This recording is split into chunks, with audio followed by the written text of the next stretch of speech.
Praise Lord Church. Online சர்வீஸ்க்கு உங்களை வரவேற்கிறோம். இந்த நாள் எங்களோடு கூட சேர்ந்து அவர் ஆராதிக்கலாம். அவர் நம்மளுக்காக செய்து முடித்த எல்லாவற்றையும் நம்ம நினைவு கூர்ந்து அவர் ஆராதிக்கலாமா?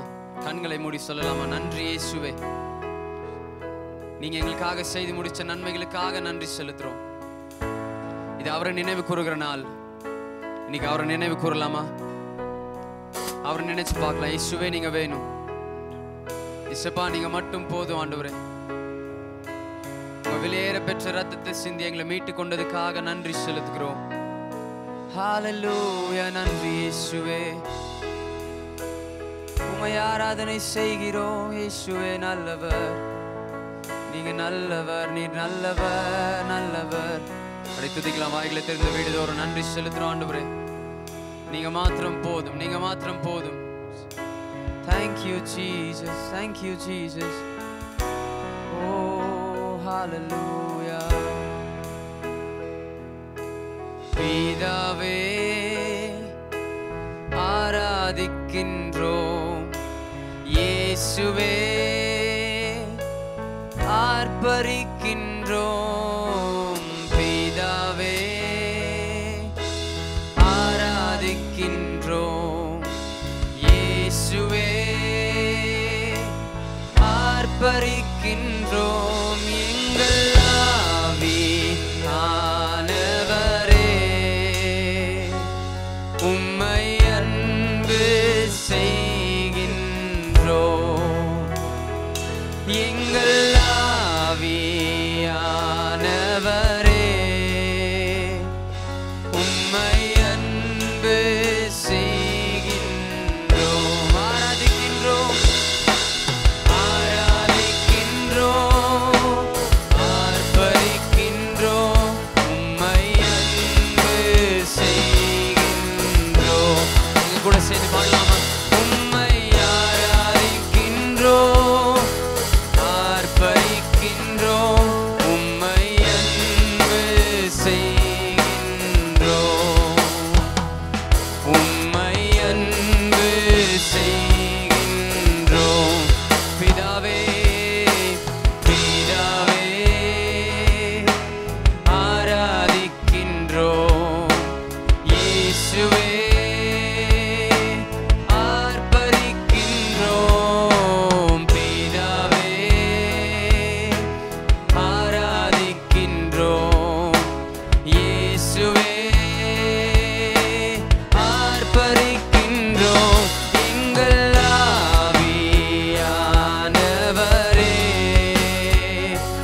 உம்மை அன்பு செய்கின்றோம். எங்கள் ஆவியானவரே, உம்மை அன்பு செய்கின்றோம். மகனாக மகனாக தெரிந்து கொண்டீர், மறுபடி பிறக்க வைத்தீர். மகனாக தெரிந்து கொண்டீர், மறுபடி பிறக்க வைத்தீர். ராஜாக்களும் ராஜாக்களும் நாங்களே, ஐயா ஆசாரியர்களும் நாங்களே. ராஜாக்களும் ராஜாக்களும் நாங்களே, ஐயா ஆசாரியர்களும் நாங்களே. கரங்களை உயர்த்தி உம்மை ஆராதிக்கின்றோம், ஆர்ப்பரிக்கின்றோம். உம்மை அன்பு செய்கின்றோம். இயேசுவே உம்மை ஆராதிக்கின்றோம், ஆர்ப்பரிக்கின்றோம்.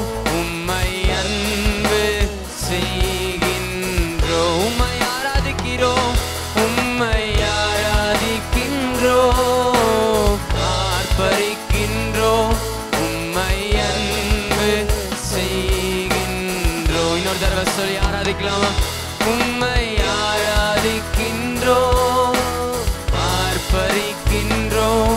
உம்மை அன்பு செய்கின்றோம். ஸ்தோத்திரமும் ஸ்தோத்திரமும் கனமும் வல்லமையும் வல்லமையும் பலனும் ஸ்தோத்திரமும் கனமும் வல்லமையும் பலனும் மாட்சிமையும் மாட்சிமையும் துதியும் ஐயா எப்போதும் உண்டாகட்டும். மாட்சிமையும் மாட்சிமையும் துதியும் ஐயா எப்போதும் உண்டாகட்டும். கரங்களை உயர்த்தி உம்மை ஆராதிக்கின்றோம், ஆர்ப்பரிக்கின்றோம், உம்மை அன்பு செய்கின்றோம். உம்மை ஆராதிக்கின்றோம், ஆர்ப்பரிக்கின்றோம், உம்மை அன்பு செய்கின்றோம். உமது செயல்களெல்லாம் உமது செயல்களெல்லாம் அதிசய அதிசயமானவைகள்.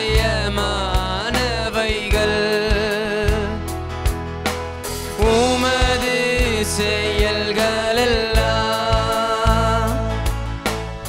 அதிசயமானவைகள். உமது உமது வழிகளெல்லாம் அதிசத்தியமானவைகள். உமது உமது வழிகளெல்லாம் அதிசத்தியமானவைகள். வீடுதோறும் ரெண்டு கரங்களை உயர்த்தி உம்மை ஆராதிக்கின்றோம், ஓ ஆர்ப்பரிக்கின்றோம், உம்மை அன்பு செய்கின்றோம். இயேசுவே உம்மை ஆராதிக்கின்றோம், ஆர்ப்பரிக்கின்றோம், உம்மை அன்பு செய்கின்றோம். உம்மையே உம்மை ஆராதிக்கின்றோம், ஆர்ப்பரிக்கின்றோம், உம்மை அன்பு செய்கின்றோம். உம்மை அன்பு உம்மை அன்பு செய்கின்றோம், உம்மை அன்பு செய்கின்றோம். உம்மை அன்பு உம்மை அன்பு செய்கின்றோம். மகனாக தெரிந்து கொண்டீர், மறுபடி பிறக்க வைத்தீர். மகனாக தெரிந்து கொண்டீர், மறுபடி பிறக்க வைத்தீர். ராஜாக்களும் நாங்களே, ஐயா ஆசாரியர்களும் நாங்களே. ராஜாக்களும் நாங்களே, ஐயா ஆசாரியர்களும் நாங்களே. உம்மை ஆராதிக்கிறோம், உம்மை ஆராதிக்கின்றோம், ஆர்ப்பரிக்கின்றோம், உம்மை அன்பு செய்கின்றோம். உம்மை அன்பு செய்கின்றோம். கரங்களை தட்டி வீடுதோறும் நன்றிகளை செலுத்தலாமா? ஓ அவர் பெரியவர். ஹல்லேலூயா. ஓ நீங்க நல்லவர் இயேசுவே. உம்மை உயர்த்துகிறோம். எங்களை மகனாவும் மகளாவும் தெரிந்து கொள்ள உங்க ஜீவனை விட்டு தந்தீங்களா ஆண்டவரே? இந்த நாள் எல்லாமே உங்களை பத்தி தான் இயேசுப்பா. எங்க கண்கள் உங்க மேல வைக்கிறோம் இயேசுவே. நீங்க செஞ்சு முடிச்ச நன்மைகள் மேல வைக்கிறோம் இயேசுப்பா. உங்க ஃபினிஷ்ட் வர்க்கை சார்ந்து இருக்கிறோம் ஆண்டவரே. நீங்க எங்களுக்காக மரித்தது எவ்வளவு பெரிய விஷயம் ஆண்டவரே. மனுஷனுக்காக இறங்கி வந்திருக்கிறீங்களா ஆண்டவரே? நன்றி. Thank you Lord. நன்றி இயேசுவே. உம்மையை ஆராதிக்கிறோம் இயேசுப்பா. இன்னும் அதிகமா உங்களை உயர்த்துகிறோம். எல்லாம் உங்க கரத்தில் ஒப்பு கொடுக்கிறோம். இயேசுவின் மாறாத நாமத்தில் ஜெபிக்கிறோம் எங்கள் நல்ல பிதாவே. ஆமென் ஆமென் ஹல்லேலூயா. எவ்வளவு பேர் நல்லா இருக்கிறீங்க?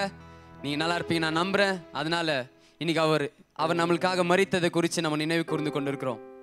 அதனால தான் நம்ம சொல்ல முடியும், பாவியான என்னையும் உங்க பிள்ளையா மாத்துனீங்க ஆண்டவரே. ஆமென். நம்ம எவ்வளவு இடத்துல தவறி போயிருக்கலாம், ஆனா நம்மள பிள்ளையா எடுத்து பயன்படுத்துகிற தேவன் ஒரே ஒருத்தர் தான்.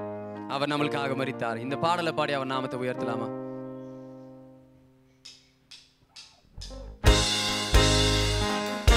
கரங்களை தட்டி வீடு தோறுகளும்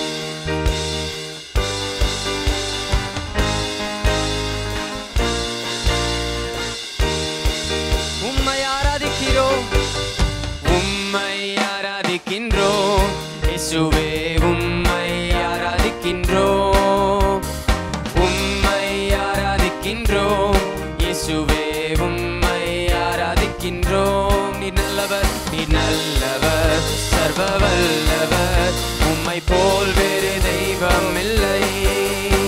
நீ நல்லவர், சர்வ வல்லவர், உம்மை போல் வேறு தெய்வம் இல்லை. கரங்களை உயர்த்தி ஹல்லேலூயா ஹல்லேலூயா ஹல்லேலூயா ஹல்லேலூயா ஹல்லேலூயா ஹல்லேலூயா ஹல்லேலூயா. உம்மை ஆராதிக்கிறோம், உம்மை ஆராதிக்கின்றோம் இயேசுவே, உம்மை ஆராதிக்கின்றோம், உம்மை ஆராதிக்கிறோம் இயேசுவே, உம்மை ஆராதிக்கிறோம். சந்தோஷமா நீ நல்லவர், சர்வ வல்லவர், உம்மை போல் வேறு தெய்வம் இல்லை. நீ நல்லவர், சர்வ வல்லவர், உம்மை போல் வேறு தெய்வம் இல்லை. ஹல்லேலூயா ஹல்லேலூயா ஹல்லேலூயா ஹல்லேலூயா. சந்தோஷமா ஹல்லேலூயா ஹல்லேலூயா ஹல்லேலூயா ஹல்லேலூயா. பாவியான என்னையும் உம் பிள்ளையாய் மாற்றினே, பாவியான என்னையும் உம் பிள்ளையாய் மாற்றினே. நீ நல்லவர், சர்வ வல்லவர், உம்மை போல் வேறு தெய்வமில்லை. நீ நல்லவர், சர்வ வல்லவர், உம்மை போல் வேறு தெய்வமில்லை. ஹல்லேலூயா ஹல்லேலூயா ஹல்லேலூயா ஹல்லேலூயா இயேசுவே. ஹல்லேலூயா ஹல்லேலூயா. ஓ நல்லவர். ஹல்லேலூயா ஹல்லேலூயா. என்னை முன்குறித்தீரே, என்னை முன்குறித்தீரே, நீர் கைவிடவே மாட்டீ. என்னை முன்குறித்தீரே, நீர் கைவிடவே மாட்டீ. நீர் நல்லவர், நீர் நல்லவர், சர்வ வல்லவர், உம்மை போல் வேறு தெய்வமில்லை. நீர் நல்லவர், சர்வ வல்லவர், உம்மை போல் வேறு தெய்வமில்லை. ஹல்லேலூயா ஹல்லேலூயா ஹல்லேலூயா ஹல்லேலூயா ஹல்லேலூயா ஹல்லேலூயா ஹல்லேலூயா ஹல்லேலூயா. என்னை அழைத்தவரே, என்னை அழைத்தவரே, நீர் கைவிடவே மாட்டீ. என்னை அழைத்தவர், என்னை அழைத்தவரே, நீர் கைவிடவே மாட்டீ. நீர் நல்லவர், சர்வ வல்லவர், உம்மை போல் வேறு தெய்வமில்லை. நீர் நல்லவர், சர்வ வல்லவர், உம்மை போல் வேறு தெய்வமில்லை. ஹல்லேலூயா ஹல்லேலூயா ஹல்லேலூயா ஹல்லேலூயா ஹல்லேலூயா ஹல்லேலூயா ஹல்லேலூயா ஹல்லேலூயா. பாவியான என்னையும் உம் பிள்ளையாய் மாற்றினே, பாவியான என்னையும் உம் பிள்ளையாய் பாவியான, ஓ பாவியான என்னையும் உங்க பிள்ளையாய், உம் பிள்ளையாய் மாற்றினே.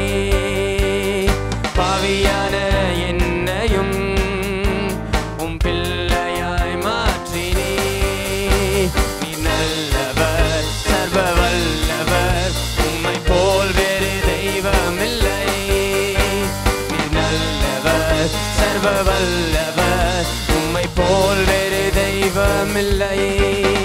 ஹல்லேலூயா ஹல்லேலூயா ஹல்லேலூயா ஹல்லேலூயா ஹல்லேலூயா ஹல்லேலூயா ஹல்லேலூயா ஹல்லேலூயா ஹல்லேலூயா ஹல்லேலூயா ஹல்லேலூயா ஹல்லேலூயா ஹல்லேலூயா ஹல்லேலூயா ஹல்லேலூயா. நல்ல கரங்களை தட்டி நம்மளை மகனா மகளா அழைக்கிற தேவனுக்கு நன்றி செலுத்தலாமா? ஓ தேங்க்யூ ஜீசஸ். நன்றி செலுத்துகிறோம், நன்றி செலுத்துகிறோம் ஆண்டவரே. நீங்க பெரியவர், நீங்க பெரியவர், நீங்க பெரியவர் இயேசுவே. ஹல்லேலூயா. நன்றி இயேசுவே. நீர் நல்லவர், சர்வ வல்லவர், உம்மை போல் வேறு தெய்வமில்லை. நீர் நல்லவர், சர்வ வல்லவர், உம்மை போல் வேறு தெய்வமில்லை. ஹல்லேலூயா ஹல்லேலூயா ஹல்லேலூயா ஹல்லேலூயா ஹல்லேலூயா ஹல்லேலூயா ஹல்லேலூயா. நல்ல கரங்களை தட்டலாமா? நன்றி இயேசுவே, நன்றி இயேசுவே. ஹல்லேலூயா. உமக்கே நன்றிகளை செலுத்துகிற ஆண்டவரே. நீங்க பெரியவர். ஹல்லேலூயா. நீங்க நல்லவர், நீங்க நல்லவர் இயேசுவே. உம்மையே ஆராதிக்கிறோம், உம்மையே ஆராதிக்கிறோம். நன்றி இயேசுவே. Thank you Jesus. இன்னைக்கு அவர் செய்து முடிச்சத, அவருடைய அன்பை முழுவதுமா அவர் காட்டினாரு. அதை இன்னைக்கு நம்ம அனுபவிக்கலாமா? அவருடைய அன்பை முழுவதுமா தந்தார். நம்மளுக்காக நம்மளுக்காக தந்திருக்கிறார். நம்மளுக்காக ரத்தத்தை சிந்தின தேவன் நம்மளுக்காக அடிக்கப்பட்டார். ஏன் தெரியுமா? நம்ம நல்லா இருக்கணும் சொல்லிட்டு தான். நம்ம பாதுகாப்பா இருக்கணும், நம்ம சுகமா இருக்கணும். அவருடைய ரத்தத்தால நம்ம நீதிமானாக்கப்பட்டிருக்கிறோம். அவருடைய தழும்புகளால நம்ம சுகமா இருக்கிறோம். அதனால தான் நம்ம தைரியமா சொல்ல முடியும், எந்த வியாதியோ எந்த பலவீனமோ நம்மளை நெருங்க கூட முடியாது. அவர் நல்லவர். கண்களை மூடி இன்னைக்கு அவரோட அன்பு மேல சார்ந்துக்க ஆரம்பிக்கலாமா? யோவானுக்கு அவருடைய உள்ளத்துல அவர் இடம் கொடுத்தாரு. அவருடைய சீசரா தான் அவர் சாஞ்சாரு. ஆனா இன்னைக்கு நம்ம எல்லாருமே அப்பா கிட்ட வரும்போது ஒரு பிள்ளையா வந்து நாம தோல் மேல சாஞ்சுக்கிறோம். ஆண்டவரே ஹல்லேலூயா ஹல்லேலூயா. உம்மை உயர்த்துகிறோம். இயேசு கிறிஸ்துவின் அன்பு என்றும் மாறாதது.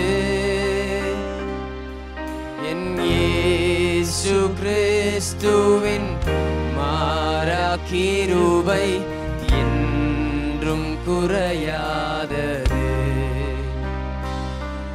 என் இயேசு கிறிஸ்துவின் மாறா கிருபை என்றும் குறையாதது.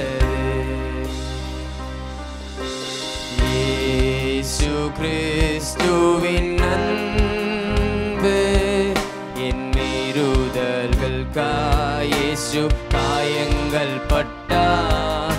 உன் அக்கிரமங்களுக்காய் இயேசு நொறுக்கப்பட்டார்.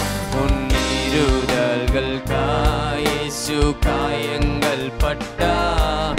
உன் அக்கிரமங்களுக்காய் இயேசு நொறுக்கப்பட்டார். எனக்காகவே அவர் அடிக்கப்பட்டார். உன்னை உயர்த்த தன்னை தாழ்த்தி உனக்காகவே உனக்காகவே அவர் அடிக்கப்பட்டார். உன்னை உயர்த்த தன்னை தாழ்த்தினார். உன்னை உயர்த்த தன்னை தாழ்த்தினார். இயேசு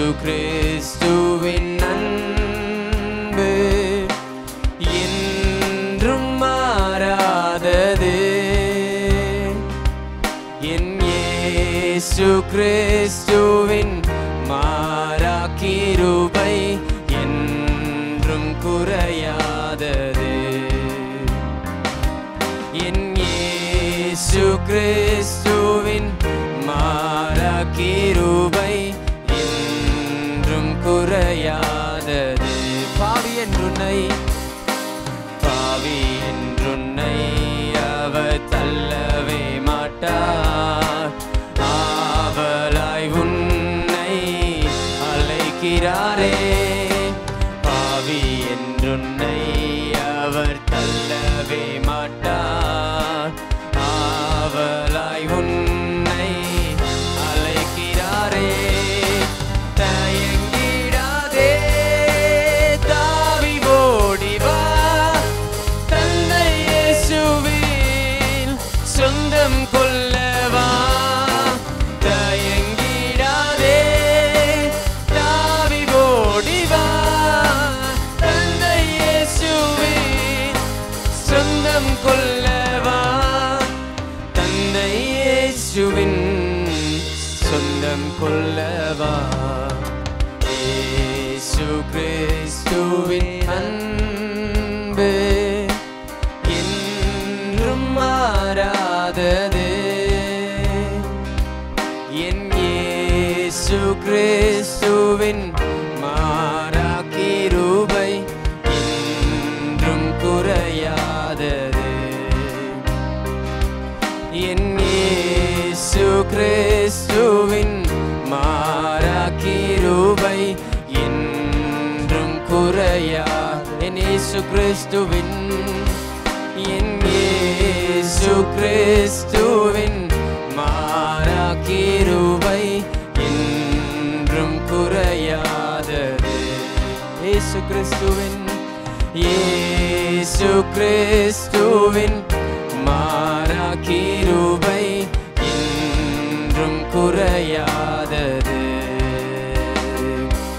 உன் மீறுதல்கள் இயேசு காயங்கள் பட்டார். உன் அக்கிரமங்கள் இயேசு நொறுக்கப்பட்டார். உன் மீறுதல்கள் இயேசு காயங்கள் பட்டார். உன் அக்கிரமங்கள் இயேசு நொறுக்கப்பட்டார். உனக்காகவே அவர் அடிக்கப்பட்டார். உன்னை உயர்த்த தன்னை தாழ்த்தினார். உனக்காகவே அவர் அடிக்கப்பட்டார். உன்னை உயர்த்த தன்னை தாழ்த்தினார். உன்னை உயர்த்த தன்னை தாழ்த்தினார். இயேசு கிறிஸ்துவின் அன்பு என்றும் மாறாதது. என் இயேசு கிறிஸ்துவின் மாறா கிருபை என்றும் குறையாதது. என் இயேசு கிறிஸ்துவின் மாறா கிருபை என்றும் குறையாதது. என் இயேசு கிறிஸ்துவின் மாறா கிருபை என்றும் குறையாதது. என் இயேசு கிறிஸ்துவின் மாறா கிருபை என்றும் குறையாதது. கரங்களை தட்டி அந்த அன்பு கொடுத்த தேவனுக்கு நன்றி செலுத்தலாமா? ஓ, நம்மளுக்காக செய்து முடிச்சார். எனக்காக உங்களுக்காகவே அவர் இறங்கி வந்திருக்கிறார். நன்றி இயேசுவே. உங்க அன்பு, உங்க தயவு, உங்க கிருபை மாறாதது இயேசுவே. அவர் நம்மளுக்காக அடிக்கப்பட்டார். அவர் நம்மளுக்காக இறங்கி வந்திருக்கிறார். அவர் நம்மளுக்காக பலியானார். அது நினைவு கூர்தான் இந்த நாள். கண்களை மூடி ஜெபிக்கலாமா? நன்றி இயேசுவே. இந்த நல்ல நேரத்துக்காக நாங்கள் நன்றி செலுத்துறோம். பார்த்து கொண்டு ஒருத்தர் மேலே உங்க கிருபை, உங்க அன்பு இன்னும் அதிகமாகட்டும் ஆண்டவரே. ஒருத்தரையும் ஆசீர்வதிங்க, பலப்படுத்துங்க. இயேசுவின் மாறாத நாமத்தில் ஜெபிக்கிறோம். எங்கள் நல்ல பிதாவே, ஆமென். இன்னொரு அருமையான ஆராதனை நேரம். கர்த்தருடைய பிரசன்னம் வீடுகள் தோறும் நம்மளை நிரப்பிட்டு இருக்குது. இன்னைக்கு ஒரு விசேஷத்த வார்த்தையினால கர்த்தர் நம்மோட பேசி நம்மளை என்கரேஜ் பண்ணுவார். பாருங்க, வியக்கத்தக்க கிருபை பத்தி நம்ம தியானிச்சுட்டு இருக்கிறோம். இன்னைக்கும் அவருடைய கிருபை எவ்வளோ வியக்கத்தக்கது நம்ம தெரிஞ்சுக்க போறோம். அவருடைய கிருபையை நம்ம அனுபவிக்க போறோம். அதனால உங்களை இந்த ஆராதனைக்கு நான் வரவேற்கிறேன். ஒரு விசேஷத்த வரவேற்பு. இன்னைக்கு தான் நீங்க முதல் தடவை நீங்க ஜாயின் பண்ணியிருந்தீங்கன்னா ஸ்கிரீன்ல இருக்கிற அந்த நம்பருக்கு ஹலோன்னு டெக்ஸ்ட் பண்ணுங்க. இப்போ நாங்கள் உங்களுக்கு எங்களுடைய டிவோஷனல் பிளாக்ஸ் அனுப்ப முடியும், ஒரு சில வீடியோ கிளிப்பிங்ஸ் அனுப்ப முடியும். தினந்தோறும் கர்த்தருடைய வார்த்தையில் உங்களை திடப்படுத்தி உங்களை என்கரேஜாக பார்த்துக்கணுன்றது எங்களுடைய நோக்கமாக இருக்குது. கர்த்தர் நல்லவராக இருக்கிறார். ஆமென். கர்த்தர் நல்லவராக இருக்கிறார். கமான், பக்கத்தில் இருக்கிறவங்க பார்த்து சொல்லுங்க, அவருடைய வியக்கத்தக்க கிருபைக்காக நன்றின்னு சொல்லுங்க பார்க்கலாம். Thank God for His amazing grace. Amazing grace. கிருபைன்ன உடனே அதில் இருக்கிற வியப்பை நம்ம மறந்துடக்கூடாது. ஏன்னா ஒரு சில நாட்கள் கிறிஸ்தவ வாழ்க்கையில் நம்ம நடந்துட்ட பிறகு வாழ்ந்துட்ட பிறகு இது எவ்வளோ அமேசிங்கான கிருபைன்றதை நம்ம மறந்துட சான்ஸ் இருக்குது. அதனால தான் கர்த்தர் நமக்கு ஒரு அசைன்மெண்ட் கொடுத்துருக்கிறாரு. #amazing grace நம்ம கொண்டு வந்திருக்கிறோம். ஒரு சீரீஸில் நம்ம இறங்கி இருக்கிறோம். ஒவ்வொரு வாரமும் ஒவ்வொரு ஜூம் மீட்டிங்கில் தினந்தோறும் காலையில் கர்த்தருடைய கிருபை எவ்வளோ வியக்கத்தக்கது அப்படின்னு நம்ம தியானிச்சுட்டு இருக்கிறோம். நீங்க ஆசீர்வதிக்கப்பட்டிருக்கிறீங்கன்னு சொல்லி நான் நம்புறேன். இன்னைக்கு நம்மளுடைய பேசேஜ்குள்ள நம்ம போலாம். வாங்க, லூக்கா 15ஆம் அதிகாரம் 11ஆம் வசனத்திலிருந்து ஒரு சில வசனங்களை உங்களுக்காக நான் படிக்கிறேன். பின்னும் அவர் சொன்னது, ஒரு மனுஷனுக்கு 2 குமாரர் இருந்தார்கள். அவர்களில் இளையவன் தகப்பனை நோக்கி, தகப்பனே, ஆஸ்தியில் எனக்கு வரும் பங்கை எனக்கு தர வேண்டும் என்றான்.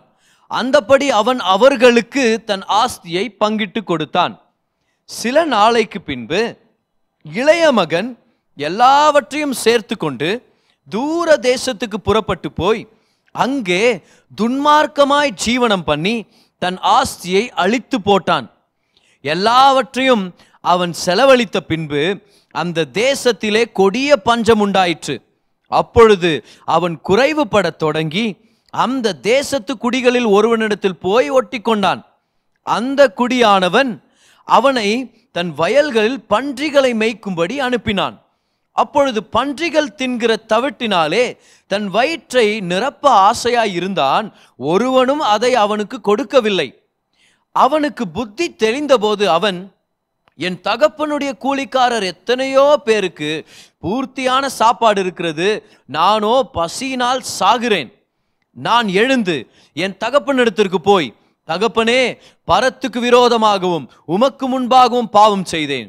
இனிமேல் உம்முடைய குமாரன் என்று சொல்லப்படுவதற்கு நான் பாத்திரன் அல்ல. உம்முடைய கூலிக்காரரில் ஒருவனாக என்னை வைத்துக் கொள்ளும் என்பேன் என்று சொல்லி எழுந்து புறப்பட்டு தன் தகப்பனிடத்தில் வந்தான். அவன் தூரத்தில் வரும்போதே அவனுடைய தகப்பன் அவனை கண்டு மனதுருகி ஓடி அவன் கழுத்தை கட்டி கொண்டு அவனை முத்தம் செய்தான். குமாரன் தகப்பனை நோக்கி, தகப்பனே, பரத்துக்கு விரோதமாகவும் உமக்கு முன்பாகவும் பாவம் செய்தேன். இனிமேல் உம்முடைய குமாரன் என்று சொல்லப்படுவதற்கு நான் பாத்திரன் அல்ல என்று சொன்னான். அப்பொழுது தகப்பன் தன் ஊழியக்காரரை நோக்கி, நீங்கள் உயர்ந்த வஸ்திரத்தை கொண்டு வந்து இவனுக்கு உடுத்தி இவன் கைக்கு மோதிரத்தையும் கால்களுக்கு பாதரட்சைகளையும் போடுங்கள். கொடுத்த கன்றை கொண்டு வந்து அடியுங்கள். நாம் புசித்து சந்தோஷமாயிருப்போம். என் குமாரனாகிய இவன் மரித்தான், திரும்பவும் உயர்த்தான், காணாமல் போனான், திரும்பவும் காணப்பட்டான் என்றான். அப்படியே அவர்கள் சந்தோஷப்பட தொடங்கினார்கள். ஏன்னா அருமையான ஒரு பேசேஜில் எத்தனை வாழ்க்கைகள் மாறி இருக்குது. இந்த கதையை படித்து பிரசங்கம் பண்ண கேட்டு இதை பற்றி கேள்விப்பட்டு எத்தனை பேருடைய வாழ்க்கைக்கு இது ஒரு நெருக்கமான ஒரு கதையாக இருக்குதுல்ல. இப்போ இந்த ப்ராடிகல் சன்னுடைய ஸ்டோரியை நம்ம படிச்சிட்டோம். ஓகே, இப்போ இதுக்கு சம்மந்தப்பட்ட இன்னொரு வசனத்தையும் நம்ம படிச்சுட்டு செய்திக்குள்ள நம்ம போக முடியும். ரோமர் 5ஆம் அதிகாரம் 20ஆம் வசனம். மேலும் மீறுதல் பெருகும்படிக்கு நியாயப்பிரமாணம் வந்தது. அப்படி இருந்தும் பாவம் பெருகின இடத்தில் கிருபை அதிகமாய் பெருகிற்று. பாவம் பெருகின இடத்தில் கிருபை அதிகமாய் பெருகிற்று. அந்த ஸ்டேட்மெண்ட் நம்ம மறந்துடக்கூடாது. Grace super abounds, grace abounds much more. இப்போ ஒரு சில பேருக்கு இந்த குற்றச்சாட்டு என்னன்னா, கிருபையை பிரசங்கம் பண்றாங்க, ஆனா ஓவரா பிரசங்கம் பண்றாங்க, ரொம்ப ஜாஸ்தியா பிரசங்கம் பண்றாங்க. எப்ப பார்த்தாலும் கிருபன் பேசிட்டு இருக்கிறாங்க, எதை பேசினாலும் கிருபன் பேசுறாங்க. கர்த்தர் தகுதி இல்லாதவனுக்கு நன்மை செய்யறாருன்னு பேசுறாங்க, கர்த்தர் இன்னும் ஓவரா செய்வார்னு பேசுறாங்க. ஏன்பா கிருபையை ஒரு அளவோட பிரசங்கம் பண்ணா நல்லது தானே அப்படின்றாங்க ஒரு சில பேர். ஒரு அலிகேஷன் பாருங்க, கிருபையை பிரசங்கம் பண்றவங்களுக்கும் சுவிசேஷத்தை பிரசங்கம் பண்றவங்களுக்கும் புதிய ஏற்பாட்டை பிரசங்கிக்கிறவர்களுக்கு மேல வர்ற ஒரு அலிகேஷன், ஒரு குற்றச்சாட்டு என்னன்னா, ஏன் ஓவரா பிரசங்கம் பண்றீங்க கிருபை அப்படின்வாங்க. Why do you talk about grace so much? Why is it too much அப்படின்னு கேட்பாங்க. ஆனா நான் கிருபையை ஓவரா பிரசங்கம் பண்றது இல்ல, ஓவரா இருக்கிற கிருபையை பிரசங்கம் பண்ணுகிறேன். ஏன்னா கிருபை ஓவரானது. என்னப்பா கிருபையை நீங்க ஜாஸ்தியா பிரசங்கம் பண்றீங்க? ராங். ஜாஸ்தியா இருக்கிற கிருபையை நான் பிரசங்கம் பண்ணிட்டு இருக்கிறேன். அப்ப ஜாஸ்தியா இருக்கிற கிருபையை நான் லிமிட்டா பிரசங்கம் பண்ணனா நான் கிருபையை ஒழுங்கா பிரசங்கம் பண்ணலன்னு அர்த்தம். அப்போ உண்மையான கிருபை ரொம்ப ஜாஸ்தி, உண்மையான கிருபை ரொம்ப ஓவரானது, உண்மையான கிருபை அளவில்லாதது, உண்மையான கிருபை ரொம்ப தாராளமானது. உண்மையான கிருபையின் சத்தியமும் கிருபையுடைய உண்மை, கிருபையுடைய தன்மை எல்லா விஷயத்தை விட பொங்கி வழியறதா இருக்குது. See, grace is always over the top. Grace is always superfluous. Grace is always superabounding. If you truly preach grace, you will preach grace in its truest essence. என்ன தெரியுமா அது? ஓவரான கிருபை. நம்ம கிருபையை ஓவரா பிரசங்கம் பண்றது இல்ல, கிருபை ஓவரா இருக்குது, அதை நம்ம பிரசங்கம் பண்ணிட்டு இருக்கோம். யாருக்காவது புரியுதா நான் என்ன சொல்லுகிறேன்னு? நீங்க ரொம்ப ஓவரா பேசுறீங்க பதில் அப்படின்னு நீங்க யாரோ ஒருத்தர் கவனிங்க, கிருபை ஓவரானது, அதை நீங்க பிரசங்கம் பண்ணாலே அது ஓவரா தான் சேரும். Because grace has to be much more. கிருபை எப்பவுமே மேலானது, கிருபை எப்பவுமே அதிகமானது. You cannot preach it otherwise. உண்மையா நீங்க கர்த்தருடைய கிருபையை நம்ம பிரசங்கம் பண்ணி போதிக்க ஆரம்பிச்சோம்னா அது ஓவரா தான் தெரியணும். ஏன்னா அது ஓவரானது. இது வேற வழியே இல்லை பாருங்க இதை எக்ஸ்பிளைன் பண்றதுக்கு. ஏன்னா வசனத்துல அதான படிச்சோம் பாருங்க, ரோமர் 5:20 பார்த்தோம் இல்லையா? பாவம் பெருகின இடத்தில் கிருபை அதிகமாய் பெருகிற்று. இப்போ ரோமர் 5:20 இருந்து நியாயப்பிரமாணம் வந்த நோக்கத்தை கூட நம்ம தெரிஞ்சுக்கலாம். இப்போ கிருபையை நம்ம அப்ரிஷியேட் பண்றதுக்கு முன்னாடி நம்மளுடைய பாவ குணத்துல நம்ம எவ்வளவு தொலைஞ்சு போயிருந்தோன்றது முதல்ல நம்ம உணரணுமா இருக்குது. பாருங்க என்ன போட்டிருக்குதுன்னா, மேலும் மீறுதல் பெருகும்படிக்கு நியாயப்பிரமாணம் வந்தது. ஒரு சிலருடைய அபிப்பிராயத்துக்கு விரோதமா இருக்குது பாருங்க அது. ஏன்னா நியாயப்பிரமாணம் நீதியை கொண்டு வர்றதுக்கு வரல, நீதியை பெருக பண்ணும்படி வரல. நியாயப்பிரமாணம் மீறுதல் பெருகும்படி வந்துச்சு. ஆனா எங்க பாவம் பெருகுச்சோ அந்த இடத்துல கிருபை ஓவரா பெருகிருச்சு. அதான் விஷயம். ஏன்னா கிருபை எப்பவுமே ஓவரா தான் வெளிப்படும். அதான் கிருபை. ஓகே, ஓவரா ஆண்டோடைய அன்பை அனுபவிச்சிங்களா? அதான் கிருபை. ஆக்சுவலா அது வியக்கத்தக்க கிருபை. ஆனா அதான் கிருபை. கிருபை ஓவரா தான் வெளிப்படும். ஆனா ஏன் கிருபை ஓவரா வெளிப்படும்னா, ஏன்னா நம்ம பாவத்தை ஜெயிக்கிறதுக்கான தீர்வே அதுதான். அப்போ வைரஸோ ஒரு கிருமியோ ஒரு அளவுக்கு இருந்துச்சுன்னா மருந்தும் அதுல இருந்து கிடைக்கிற தற்காப்பு சக்தியும் அதை விட அதிகமா தான் இருக்கணும். அதே அளவுக்கு வரக்கூடாது. See, the solution must always be way more than the problem itself. So கிருபையை ஓவரா பிரசங்கம் பண்றோம்னா அப்பதான் பாவத்தை ஜெயிக்க முடியும், அப்பதான் பலவீனத்தை ஜெயிக்க முடியும், அப்பதான் போராட்டங்களை ஜெயிச்சு தோல்விகளை ஜெயிச்சு வெளியே வர முடியும். See, you have to have grace in a superabundant supply. அதனாலதான் கிருபை ரொம்ப அதிகமானது. நியாயப்பிரமாணம் வந்தது அப்போ நீதி பெருகிறதுக்கு இல்ல, பாவம் பெருகும்படி நியாயப்பிரமாணம் வந்தது. ஏன் பிரதர் அப்படி பண்ணார் ஆண்டவர்? பாருங்க, ஒருத்தனுக்கு ஒரு வியாதி இருந்துச்சுன்னா இம்மீடியட்டா அவனுக்கு மருந்து கொடுத்தா அவன் ஒரு சில தடவை ஏத்துக்க மாட்டான். முதல் அந்த மனுஷனுக்கு அவனுக்கு இருக்கிற வியாதியையும் அதோடைய கொடூரத்தையும் அவனுக்கு காமிக்கணும். யாராவது அதை காமிச்சாதான் அவன் டாக்டர் தேடி வருவான். ஐயோ டாக்டர், சாரி டாக்டர், அன்னைக்கு உங்களை தப்பா பேசி அனுப்பிட்டேன், தயவுசெய்து எனக்கு மருந்து கொடுங்க, நான் உயிரோடக்கணும், நான் பொழைச்சுக்கணும், தயவுசெய்து சால்வ் பண்ணுங்க அப்படின்னு. ஆனா அந்த தப்பு உள்ள இருந்து கூட அதை தெரியாமலோ இல்லைன்னா அதை அப்படியே மறைச்சு வச்சுட்டு பிரிட்டெண்ட் பண்ணிட்டு இருந்தானா, முதலாவது அந்த தப்பு எவ்வளவு பெருசுன்னு சொல்லி காமிக்கிறதுக்காக கர்த்தர் ஒரு வழி ஆயத்தப்படுத்தணும். அதுக்கு தான் நியாயப்பிரமாணத்தை கொடுத்தார். ஃபார் எக்ஸாம்பிள், ஒரு மனுஷன் ரோட்ல விழுந்துறான். ஆனா விழுந்த அந்த பாதிப்புனால அவனுடைய கை முறிஞ்சிருது, கை எலும்பு முறிஞ்சிருது, உள்ளேயே கிராக் ஆயிடுச்சு, ஃப்ராக்சர் ஆயிடுச்சு, வெளியே தெரியல. அவனை நேசிக்கிற ஜனங்க வா ஹாஸ்பிட்டலுக்கு போலான்றாங்க. அவனை இல்ல ஐம் பர்ஃபெக்ட்லி ஆல் ரைட். ஏன்னா நான் ரோட்ல தடிக்கி விழுந்துட்டேன்னு சொல்றதுக்கு அவர் அவமானப்பட்டுட்டு இல்ல என் மான மரியாதை என்ன ஆகுது அப்படின்னு நினைச்சாரோ கூச்சப்பட்டாரோ என்னவோ அவர் செக் பண்றதுக்கு வரல. ஆனா வீட்டில் இருக்கிறவங்க ஸ்ட்ராங்கா என்ன சந்தேகப்படுறாங்கன்னா அது கிராக் ஆயிருக்குது, ஏன்னா இப்ப கை வீங்க ஆரம்பிச்சிருச்சு. சரியா? அவர்கிட்ட போகும்போது இல்ல இது வீக்கெல்லாம் இல்ல, நான் ஜிம்முக்கு போறேன் இல்லையா, அதனால தான் கை வீங்கி இருக்குது அப்படின்ட்டு. அவர் இல்ல டே இங்களா பைசப்ஸ் எப்படா 4 ஆர்ம்ஸ்ல வந்துச்சு, இல்ல நாங்களாம் அந்த மாதிரி தான் பண்ணிக்கிறோம் நாங்க அப்படின்ட்டு. ஸோ இப்போ என்ன பண்ணோம்? பாருங்க, அந்த வலியில இருந்து அவன் மீட்டெடுக்கப்படணும், அந்த பிரச்சனை சரியாகணும். இப்ப என்ன பண்ண அவங்க, அவனுக்கு பிரச்சனை இருக்கிறதா அவனுக்கு முதல் காமிக்கணும். ஸோ வா டயக்னாஸ்டிக் சென்டர் போகலாம், ஒரு எக்ஸ்ரே எடுக்கலாம் அப்படின்றாங்க இல்லையா. இல்லை எந்த டாக்டரை கன்சல்ட் பண்ண அவர் சொல்றாருன்னா, வா தம்பி நம்ப மாட்டேங்கிறான், அவன் கை ஃப்ராக்சர் ஆயிருக்கலாம்னு சொல்லிட்டு போய் எக்ஸ்ரே எடுத்துட்டு வாங்கன்னு அனுப்புறாரு. இப்போ எக்ஸ்ரே எடுத்துட்டு அந்த ஷீட்டோட வர்றாரு, ரிப்போர்ட்டோட வர்றாரு. இப்போ எக்ஸ்ரேல தெரியுது எலும்பு அந்த இடத்துல முறிஞ்சிருக்குது. பாருங்க, இதுதான் நியாயப்பிரமாணத்து வேலை. மனுஷன் சொன்னா, ஓ நான் பாவி இல்லை, பண்ண நான் என்ன பண்ணேன், நான் 1000 ரூபாய் திருடினேன், அவன் பார் 10 லட்ச ரூபாய் திருடின்னு பக்கத்தில் உட்காந்துக்கிறான், அப்ப நான் நீதிமான் இல்லையா? நான் 10 கொலை தான் பண்ண, அவன் பார் 102 பேரை கொலை பண்ணி உட்காந்துக்கிறான், தீவிரவாதி அவன், நான் யோகியம். ஸோ என்ன பண்ணிட்டாங்க, ஒருத்தர் கூட கம்பேர் பண்ணிக்கிட்டு அவன் யோகியம் நினைச்சிட்டு இருக்கிறான். ஆனா அவனுக்கு உள்ள இருக்கிற பாவம் மரணத்தை கொண்டு வந்துட்டு இருக்குது. ஆண்டவர் ஏக்கமா இருக்கிறார், அவர் தான் டாக்டர் இல்லையா, ஆண்டவர் ஆன டாக்டர், அவர் நம்மளுக்காக ஏக்கமா இருக்கிறார், எப்படியாவது அந்த பிரச்சனையை சுகமாக்கணும், அவனை வெளியே. ஆனா அவன் நான் சொன்னேன், இல்லை எனக்கு இந்த என் கை ஃப்ராக்சர் ஆகல, இது ஜிம்முக்கு போய் வந்த ஒர்க் அவுட் பண்ணதுனால வந்த மசில்ஸ் அவன். ஸோ இப்போ அப்படியா, வா எக்ஸ்ரே எடுக்கலாமே, உனக்கு எதுவும் பிரச்சனை இல்லைன்றல, வா எக்ஸ்ரே எடுக்கலாம், எக்ஸ்ரேல தெரிய வரும் உனக்கு பிரச்சனை இருக்குதா இல்லையா. அந்த எக்ஸ்ரே மாதிரி தான் நியாயப்பிரமாணத்துக்கு கொடுத்தாரு. ஓ இவர் பெரிய யோகியம்பா, இவரு ஏதோ நான் சொல்றதெல்லாம் செய் பார்க்கலாம், நீ யோகியமா தான், நீ நீதிமான்ன்றல, அப்போ இதெல்லாம் செய், நான் உன்னை நீதிமான் ஏத்துக்கிறேன். கொலையை செய்யாது இருப்பாயாக, நான் ஏன் செய்யறேன், ஏண்டா இல்ல அவனை கொலை பண்ண என்ன வந்துக்குது, ஆனா ஆனா இச்சையாது இருப்பாயாக, நான் ஏன் இச்சிக்கிறேன். ஆமா ஆமா, அழகா எப்படி இருக்கிறீங்க, நல்லா இருக்கிறீங்களா? நான் இச்சிக்க மாட்டேன், இச்சன்றதெல்லாம் என்கிட்ட என்ன இருக்குது. ஆமா, ஐயோ உங்க ஃபோன் நம்பர் இருக்குதுங்களா? இல்ல நான் பாரு இப்பதான் ஓ இருக்குதுடா ஏதோ ஒண்ணு நமக்குள்ள. அப்போ என்னவோ ஒண்ணு பாவ சுபாவம்ன்றது உள்ள இருக்குது.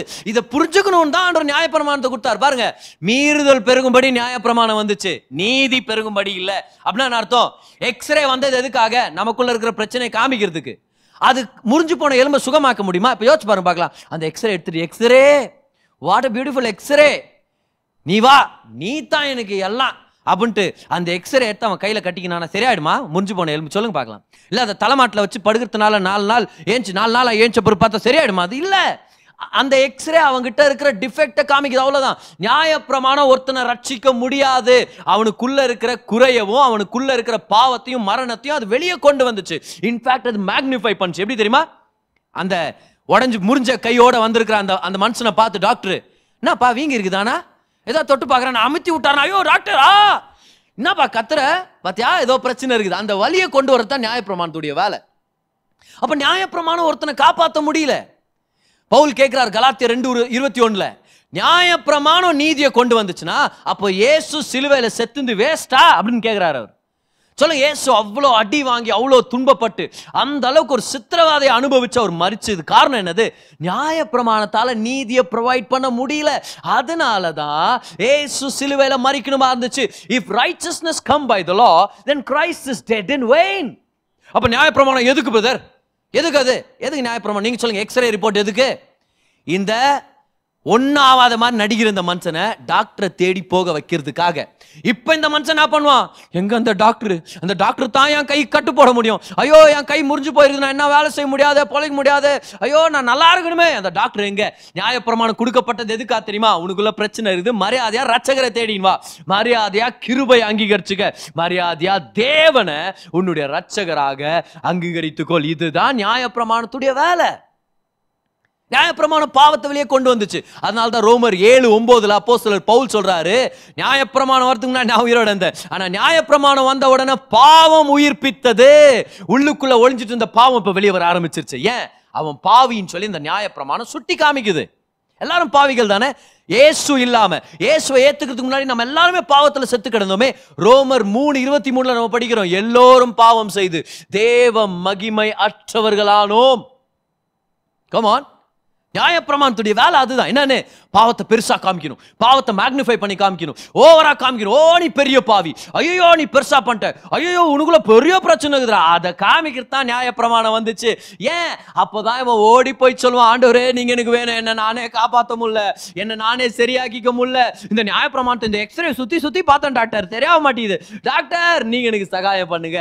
இப்போ டாக்டர் அவன் கையில பிளாஸ்டரை போட்டு விட்டு அவன் சுகம் அடைகிறதுக்காக ஒரு வழியை ஆயத்தை கொடுக்கிறார். நியாயப்பிரமாணத்து வேலை என்னது? கலாத்தியர் 3:24, கிறிஸ்து கிட்ட ஒரு ஸ்கூல் டீச்சர் போல நம்மளை கொண்டு வரணும். அதுதான் நியாயப்பிரமாணத்துடைய வேலை. இப்போ கிறிஸ்து கிட்ட கொண்டு வந்த உடனே அவர் என்னவா நிரம்பி இருக்கிறாரு? கிருபையினால நிரம்பி இருக்கிறார். எத்தனை பேர் ஞாபகம் இருக்கு 2 வாரத்துக்கு முன்னாடி பிரசங்கத்தை? Jesus came full of grace. ஏன்னா பாவம் பெருகின இடத்தில் கிருபை அதிகமாய் பெருகிட்டு. அப்பதான் பாவத்தை மேற்கொள்ள முடியும், அப்பதான் பாவத்தை ஜெயிக்க முடியும், அப்பதான் பாவத்தினால உண்டான சாபத்தை, கடன் பிரச்சனையை, வியாதியை ஜெயிக்க முடியும். இப்போ கிருபை ஓவரா வெளிப்படலனா பாவத்தை ஜெயிக்க முடியாது, சாபத்தை ஜெயிக்க முடியாது, தீட்டை ஜெயிக்க முடியாது, கடன் பிரச்சனை ஜெயிக்க முடியாது, வியாதியை ஜெயிக்க முடியாது. கிருபை ஓவரா வந்தாதான் வாழ்க்கை மாறும், இல்லைன்னா வாழ்க்கை மாறாது.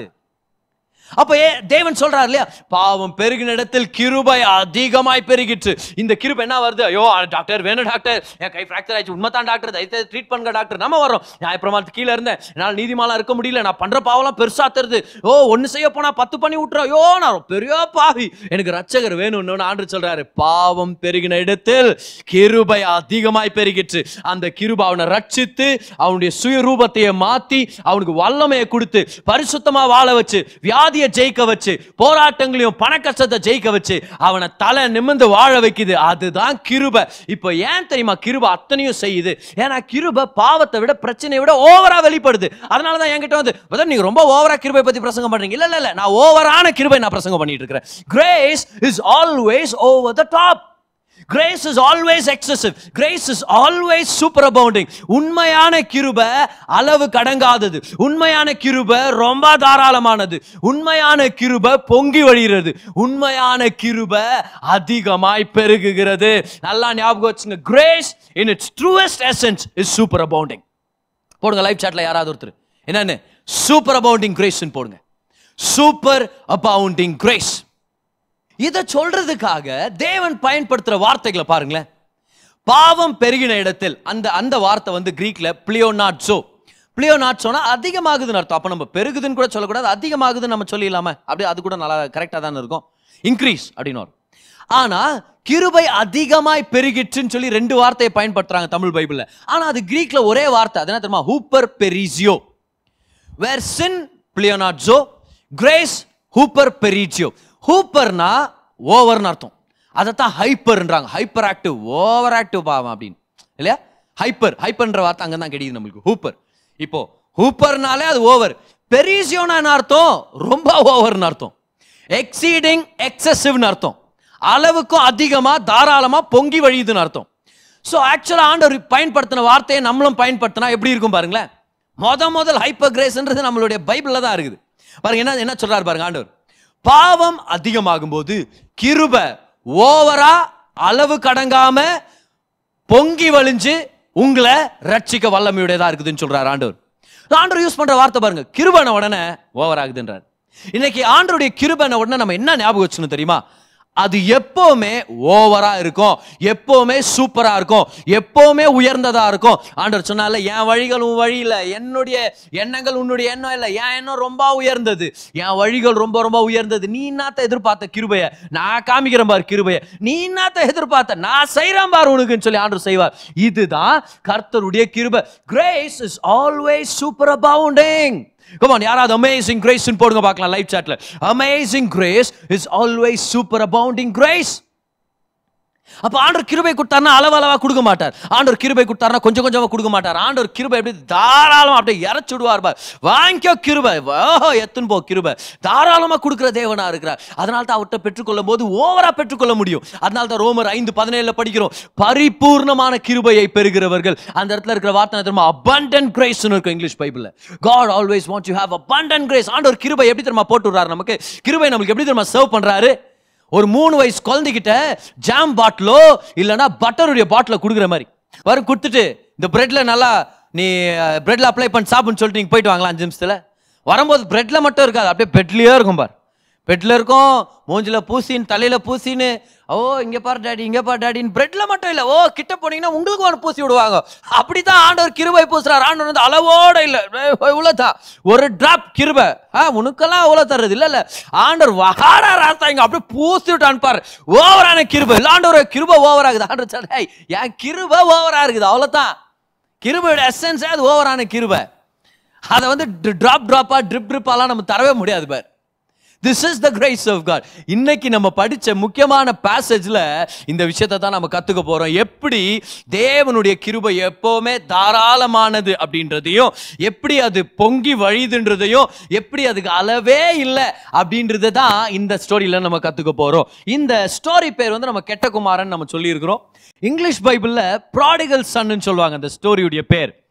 இப்போ ப்ராடிகல்னா பாவ வாழ்க்கை நிறைஞ்சது, ஏதோ கெட்டது பண்ணிட்டா அப்படின்னு அர்த்தம் இல்லை. ப்ராடிகல்னா ஆக்சுவலாக கெட்ட குமாரன் கூட அர்த்தம் இல்லை. ப்ராடிகல் சன்னா என்ன அர்த்தம்னா தாராளமாக வாரி இறைச்சி செலவு பண்ணுறவா அப்படின்னு அர்த்தம். பொறுப்பில்லாமல் செலவு பண்ணுறன்ற ஒரு அர்த்தத்தை கூட அதில் பார்த்துடலாம்.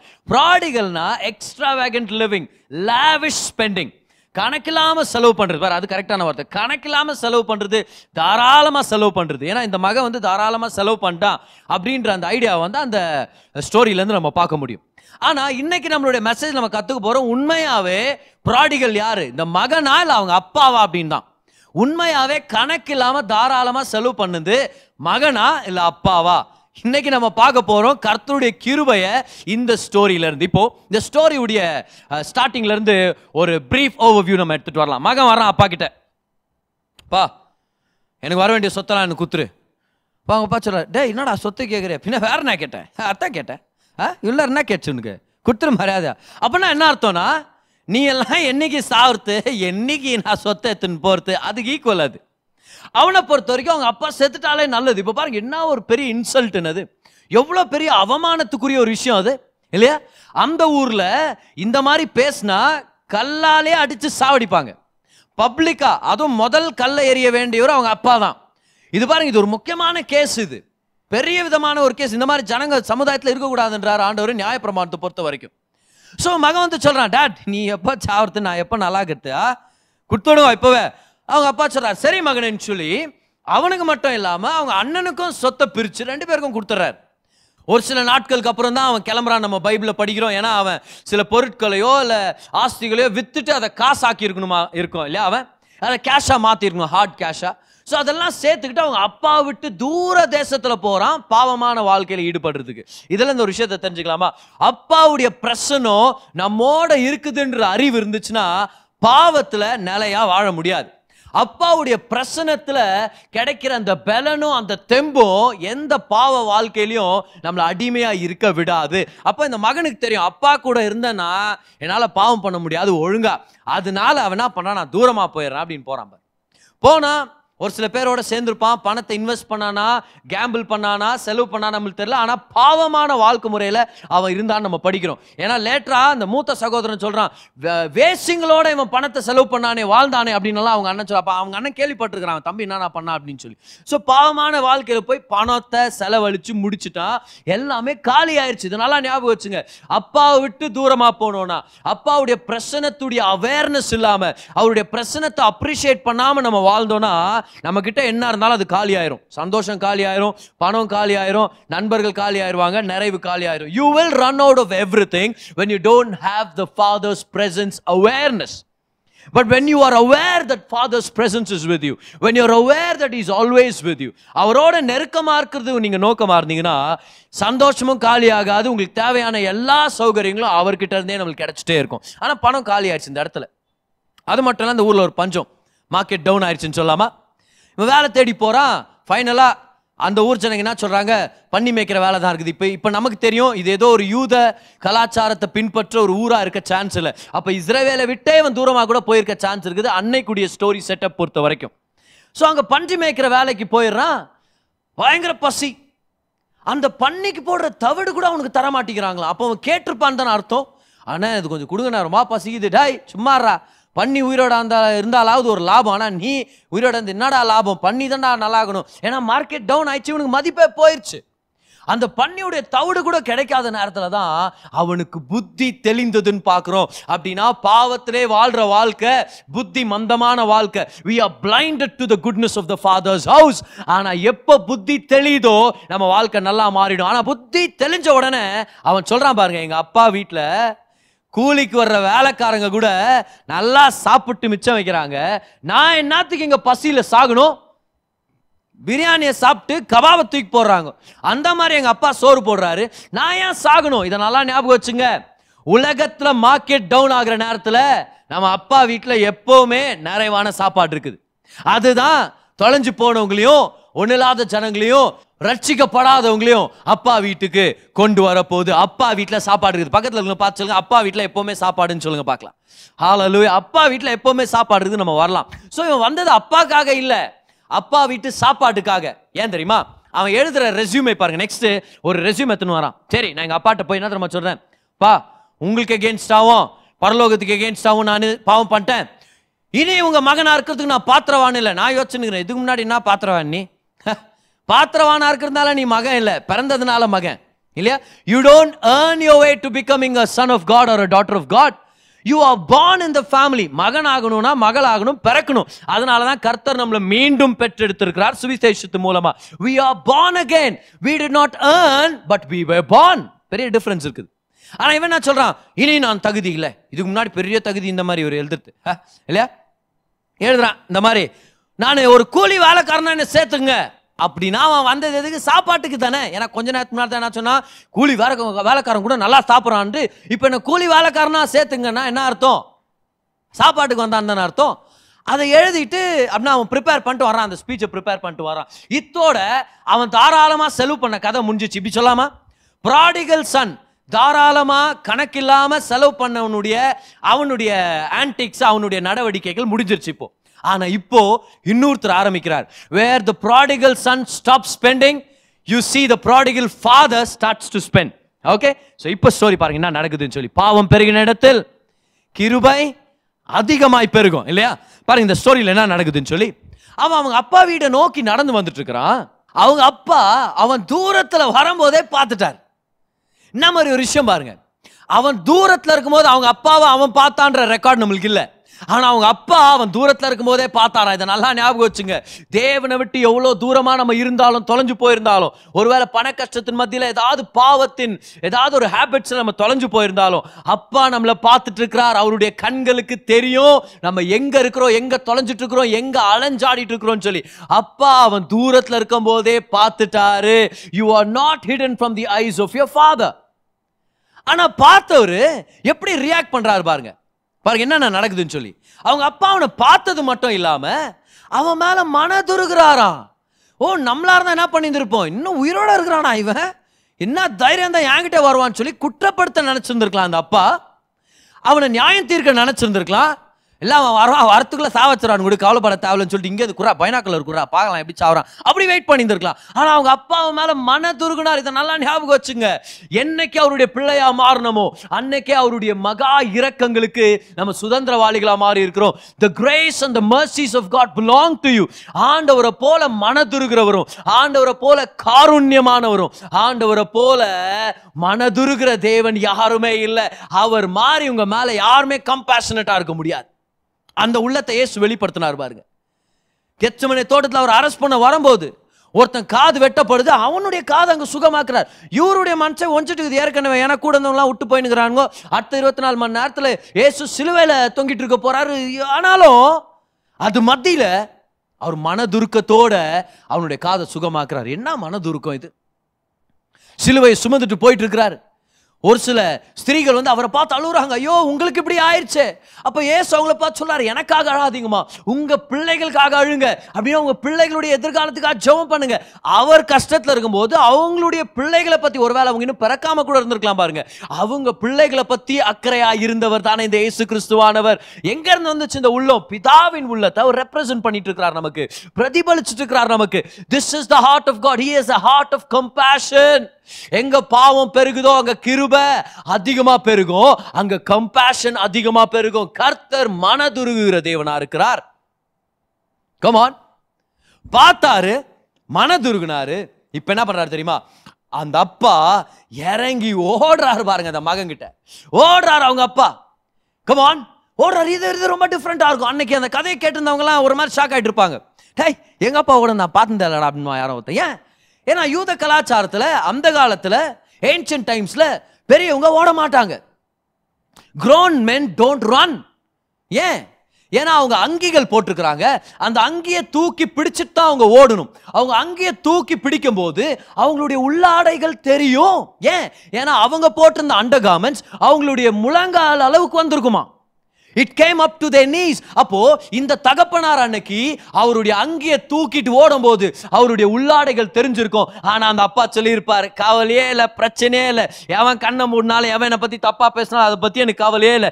என் மகன் திரும்பி வர்றான், அவன் திரும்பி போயிடக்கூடாது, அவன் வர்ற வழியிலே மனசு மாறிட்டு போயிடக்கூடாது, அவனை நான் போய் சந்திக்கிறேன், என்னை பார்க்கணும்னு அவன் தீர்மானிச்சான். இப்ப நான் எப்படி சும்மா இருப்பேன்? நான் ஓடி போறேன். அவன் தடுமாறின் தலாடின்னு வர்றான், ஆனா நான் ஓடி போய் அவனை அணைச்சுக்க போறேன். ஓ, யாராவது அவனை கல்லச்சு சாவச்சிடலாம்பா, அப்பனை ஏமாத்திட்டு போனவன், அப்பனை அவமானப்படுத்திட்டு போனவன், இந்த ஊருக்கே கெட்ட பேர் கொண்டு வந்தவன், யாராவது அவசரப்பட்டுலாம், அவங்கள நான் விடக்கூடாது, அவங்க கை வைக்க கூடாது. அவங்க கை வைக்கிறதுக்கு முன்னாடி என்னுடைய அணைப்பை நான் கொடுத்துடணும். ஓ, என் பிள்ளை திரும்பி வர்றா.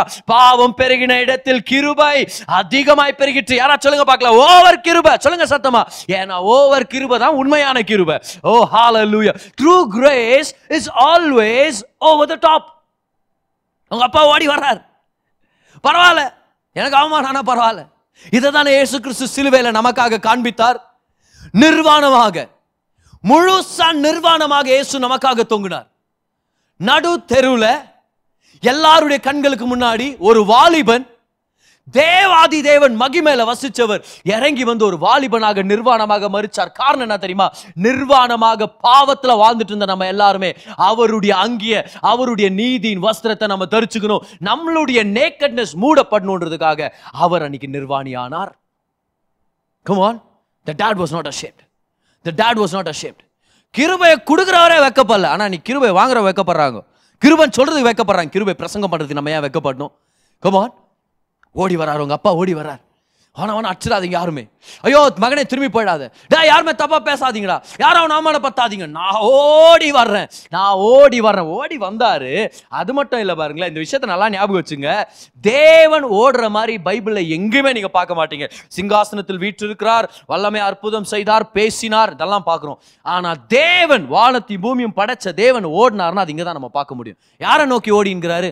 பெரிய பக்தனை பார்த்து, பெரிய சாதனையாளரை பார்த்து இல்ல, அவருடைய நாமத்தை கெடுத்து அவரை வெறுத்து செத்து போன ஒரு தகப்பன் என்ற அளவுக்கு அவமானப்படுத்தின ஒரு பாவியை நோக்கி அன்னைக்கு ஓடிட்டு இருக்கிறார்.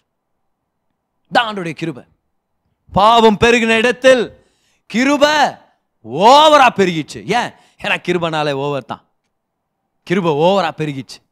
ஓடி வந்தார் பாருங்க, ஓடி வந்து கட்டி அணைச்சார், ஓடி வந்து கட்டி அணைச்சார்.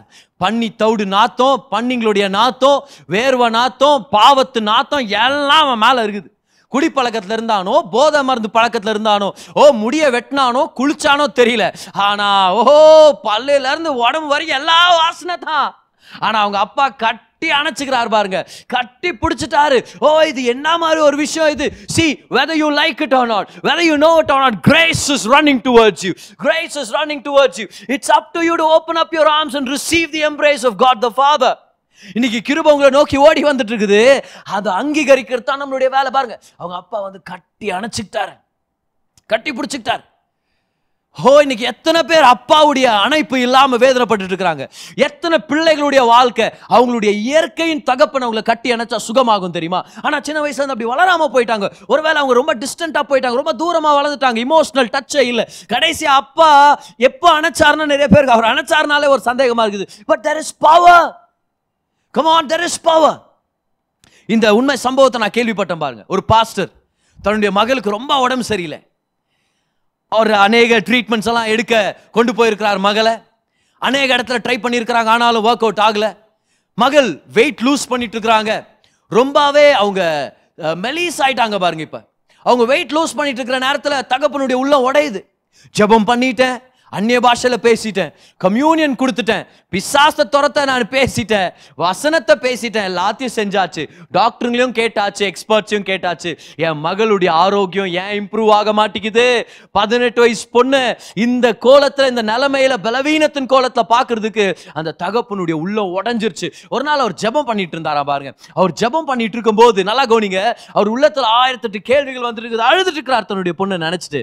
அப்போ ஆண்டவர் அவருடைய உள்ளத்துல சொன்னாராம், போ உன் மகளை கட்டி பிடிச்சுக்கோ, உன் மகளை அணைச்சுக்கோ, give her a warm embrace, கட்டி அணைச்சுக்கோ உன்னுடைய மகளன். ஆனா இவர் யோசிச்சு பார்த்திருப்பார்ல, ஒருவேளை ஏன்னா ரொம்ப நாள் இவங்க அந்த எம்ப்ரேஸை இவங்க அனுபவிக்காம இருந்திருப்பாங்க. ஆனாலும் அந்த பாஸ்டர் அவர் இருக்கிற இடத்துல இருந்து மகள் இருக்கிற இடத்துக்கு போய் அந்த மகளை கூப்பிட்டு, அவங்க ஏதோ ஒன்று செஞ்சுட்டு இருந்திருக்காங்க, அந்த நேரத்தில் மகளை கூப்பிட்டு இங்கே வாமான்னு சொல்லி கட்டி அணைச்சாராம் பாருங்க. இனிஷியலாக அந்த பொண்ணு வந்து என்னடா அப்பா என்ன பண்ணுங்கிறாரு, ஐயோ என்ன டாடி அப்படின்ன மாதிரி. ஆனால் கொஞ்ச நேரத்தில் நீங்கள் பார்த்தீங்கன்னா மகள் அழுதுட்டு இருக்கிறாங்க, தகப்பனும் அழுதுட்டு இருக்கிறார், மகளும் அழுதுட்டு இருக்கிறாங்க. தேம்பி தேம்பி அழுதாங்களாம் பாருங்க. ஒரு சில நிமிடங்கள் நல்லா அழுதாங்களாம், ஒரு மனசை திறந்து. அதுல ஒரு ஆரோக்கியம் ஏற்பட்டு அந்த அணைப்புனால அந்த இளம் பெண்ணுடைய சரீரம் ஆரோக்கியமாயிருச்சு, வியாதி இல்லாம போயிருச்சு, முற்றிலும் சுகமாயிட்டாங்க. என்ன நடந்துச்சு? இயற்கையான தகப்பன் கட்டி அணைச்சுக்கிட்டார். நான் சொல்றேனே, இயற்கையான நல்ல தகப்பன்மார்களுக்காக நன்றி. If you are a dad, be the best dad that you can be. ஆனா இன்னைக்கு நான் எதை பார்க்க சொல்றேன் தெரியுமா? ஒரு இயற்கையான தகப்பனுடைய அணைப்பிலேயே இவ்வளோ ஆரோக்கியத்தின் ரகசியங்களும் நன்மைகள் இருக்குதுன்னா, இவ்வளோ நன்மைகள் நடக்க முடியும்னா, பரலோக பிதா எல்லா தகப்பன்களுக்கும் தகப்பனா இருக்கிற அவர் அவ்வளோ நல்ல தேவன் கட்டி அணைச்சார்னா, நம்மளை அணைச்சுக்கிட்டார்னா எத்தனை பிரச்சனைங்க சால்வ் ஆகும், எவ்வளோ நிறைவாகும், வியாதிக்கு அதிகாரமே இல்லாம போயிடும். ஏன்னா அவருடைய அணைப்புல இருக்கிற ஆரோக்கியம் அவ்வளோ பெருசு. ஆனா அந்த மகனுக்கு தகுதி இல்லை, ஆனாலும் அப்பா கொடுத்தார். He saw, he had compassion, he ran and he hugged him. பார்த்தாரு, மனதுருகினார், ஓடி போய் கட்டி அணைச்சுக்கிட்டாரு. அது மட்டும் இல்ல, முத்தம் கொடுக்க ஆரம்பிச்சார் அந்த மகனுக்கு. ஒரு முத்தம் இல்ல, முத்தங்கள். நீங்க கிரீக் டென்ஸ பாத்தீங்கன்னா தொடர்ச்சியா முத்தம் கொடுத்துட்டே இருந்தாராம். ஓ, அந்த மகன் என்னவோ பேச வர்றான் அவன் இல்லையா, அப்பா பிதாவே உமக்கு எதிராக நான் பாவம் பண்ணிட்டேன், நான் இந்த மாதிரி ஆயிட்டேன், உங்களுடைய கூலி வேலைக்காரன். அவங்க அப்பா விட மாட்டிக்கிறாரு. அவன் வாயில வர்ற வார்த்தைகளை பத்தி அவங்க அப்பா கவலைப்படவே இல்லை பாரு. அவர் ஜெய் நீ பேசுனே போடா, இல்ல சைலண்ட் ஆறா, ஆனா நான் என் வேலையை நான் செய்யறேன். ஏன்? இதுதான் கிருபை. நல்லா கவனிங்க, நீங்க தகுதி உள்ளவரா, நீங்க என்ன சொல்ல வரீங்கன்றதெல்லாம் கிருபை எதிர்பார்க்கறதே இல்ல.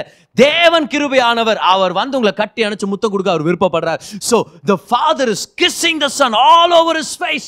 நான் சொன்னேன்ல, கிருபை ஆண்டவர் அப்படிதான் கொடுப்பார். ஒரு 3 வயசு குழந்தை பிரெட் மேல ஜாம தடவுற மாதிரி அப்படியே ஃபுல்லா ஆப்பி விட்டுருது. அவங்க அப்பா அதை தான் பண்ணார். கட்டி பிடிச்சி அவன் மகன் ராசா நீ வந்துட்டா முத்தம். அவங்க டாடி நான் வந்து தகுதி இல்லை, நான் அவங்க அப்பா சொல்ல டே நீ என்ன சொல்லிட்டு போடா, நான் பண்றதான் பண்ண போறேன் நான். ஓவரா யாரோ ஒருத்தர் ஓவரா தெரியல உனக்கு, அவங்க அப்பா சொல்லுவார் கிருபை ஓவரா இருக்கும். கிருபைனால அது ஓவரா தான் இருக்கும். ஓ பதர் நீங்க ஓவரா கிருபை பிரசங்கம் பண்றீங்க. இல்ல ஓவரான கிருபை நான் பிரசங்கம் பண்ணுகிறேன்.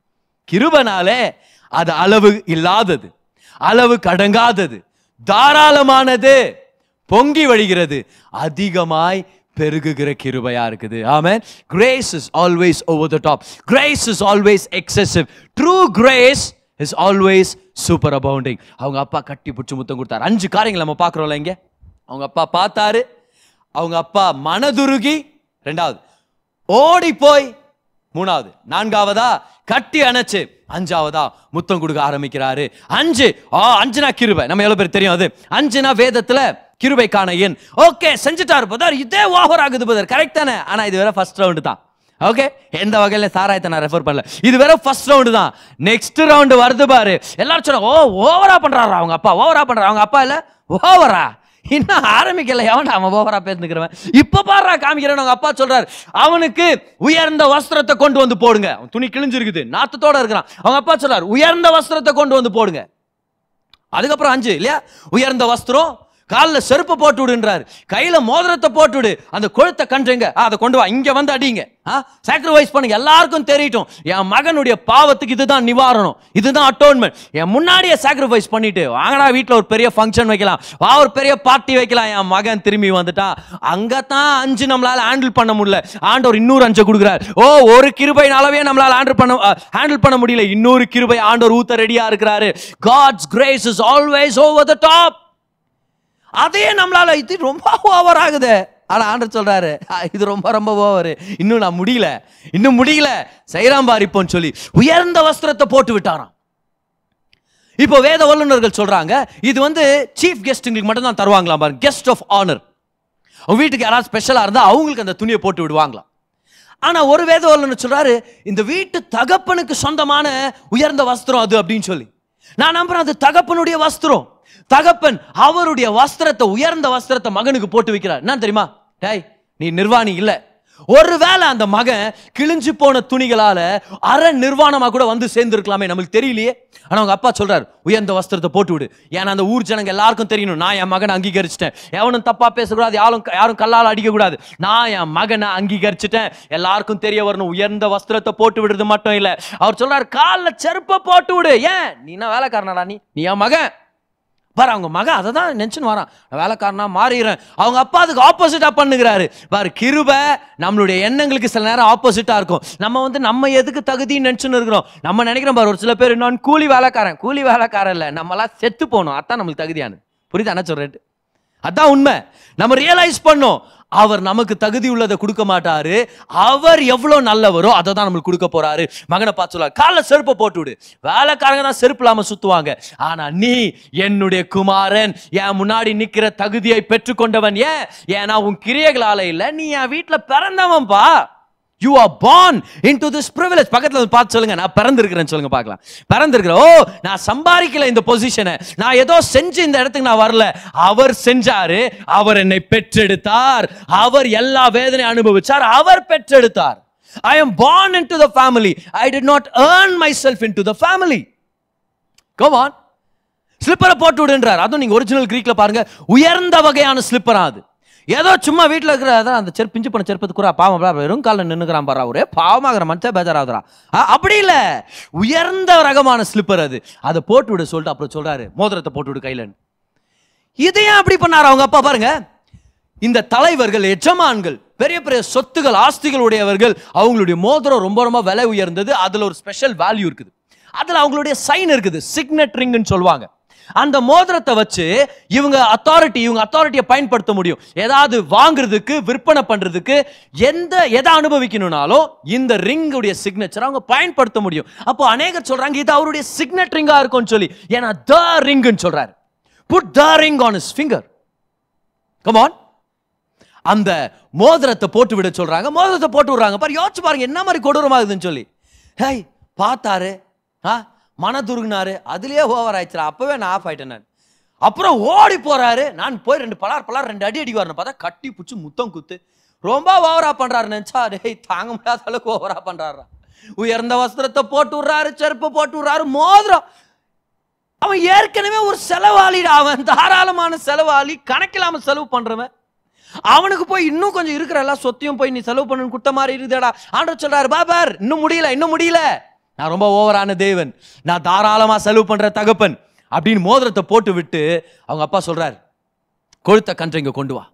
கொழுத்த கன்று ஸ்பெஷல் ஃபங்க்ஷன்கள்ல கெஸ்ட் ஆஃப் ஆனருங்களுக்காக சாக்ரிஃபைஸ் பண்றது. அது அந்த நேரத்துல கொழுத்த கன்று அடிச்சா நல்லா கவனிங்க, அந்த ஊருக்கே சோறு போடலாம், அவ்வளோ இருக்கும். சரியா? அவ்வளோ கறி இருக்கும். ஒரு முழு மாடு, யோசிச்சு பாருங்க எப்படி இருக்குதுன்னு சொல்லி. அந்த கொழுத்த கன்றை சாக்ரிஃபைஸ் பண்ணி ஒரு பெரிய பார்ட்டியை ஏற்படுத்துறாரு. எல்லாரும் சொல்லுங்க, என்ன பார்ட்டி? என்ன யாராவது சாதனையாளர் வந்துட்டானா? மோஸ்ட்லி அவங்க முதல் பையனா தான் இருப்பா. இல்லப்பா, 2வது பிள்ளை வீட்டுக்கு வந்துக்கிறான், அதுக்கு ஏன்டா பார்ட்டி? இல்ல, அவங்க அப்பா ரொம்ப சந்தோஷப்படுறாரு. கிருபையின் தேவன், அவங்க அப்பா கிருபை நிறைஞ்சவரா இருக்கிறார், தயவு நிறைஞ்சவரா இருக்கிறாரு. God's grace was showing off in this story at this moment. So எல்லாரும் பார்ட்டியில இறங்கிட்டாங்க, எல்லாரும் செலிப்ரேட் பண்ண ஆரம்பிச்சிட்டாங்க, எல்லாரும் கொண்டாட ஆரம்பிச்சிட்டாங்க. இதுதான் ஓவரான கிருபை. ஆனா நம்மளுக்கு இது என்னால புரிஞ்சுக்க முடியலையன்றோம் நம்ம. ஏன்னா இது நம்மளுடைய பாரம்பரிய மனப்பான்மைக்கு ஒத்து வராது.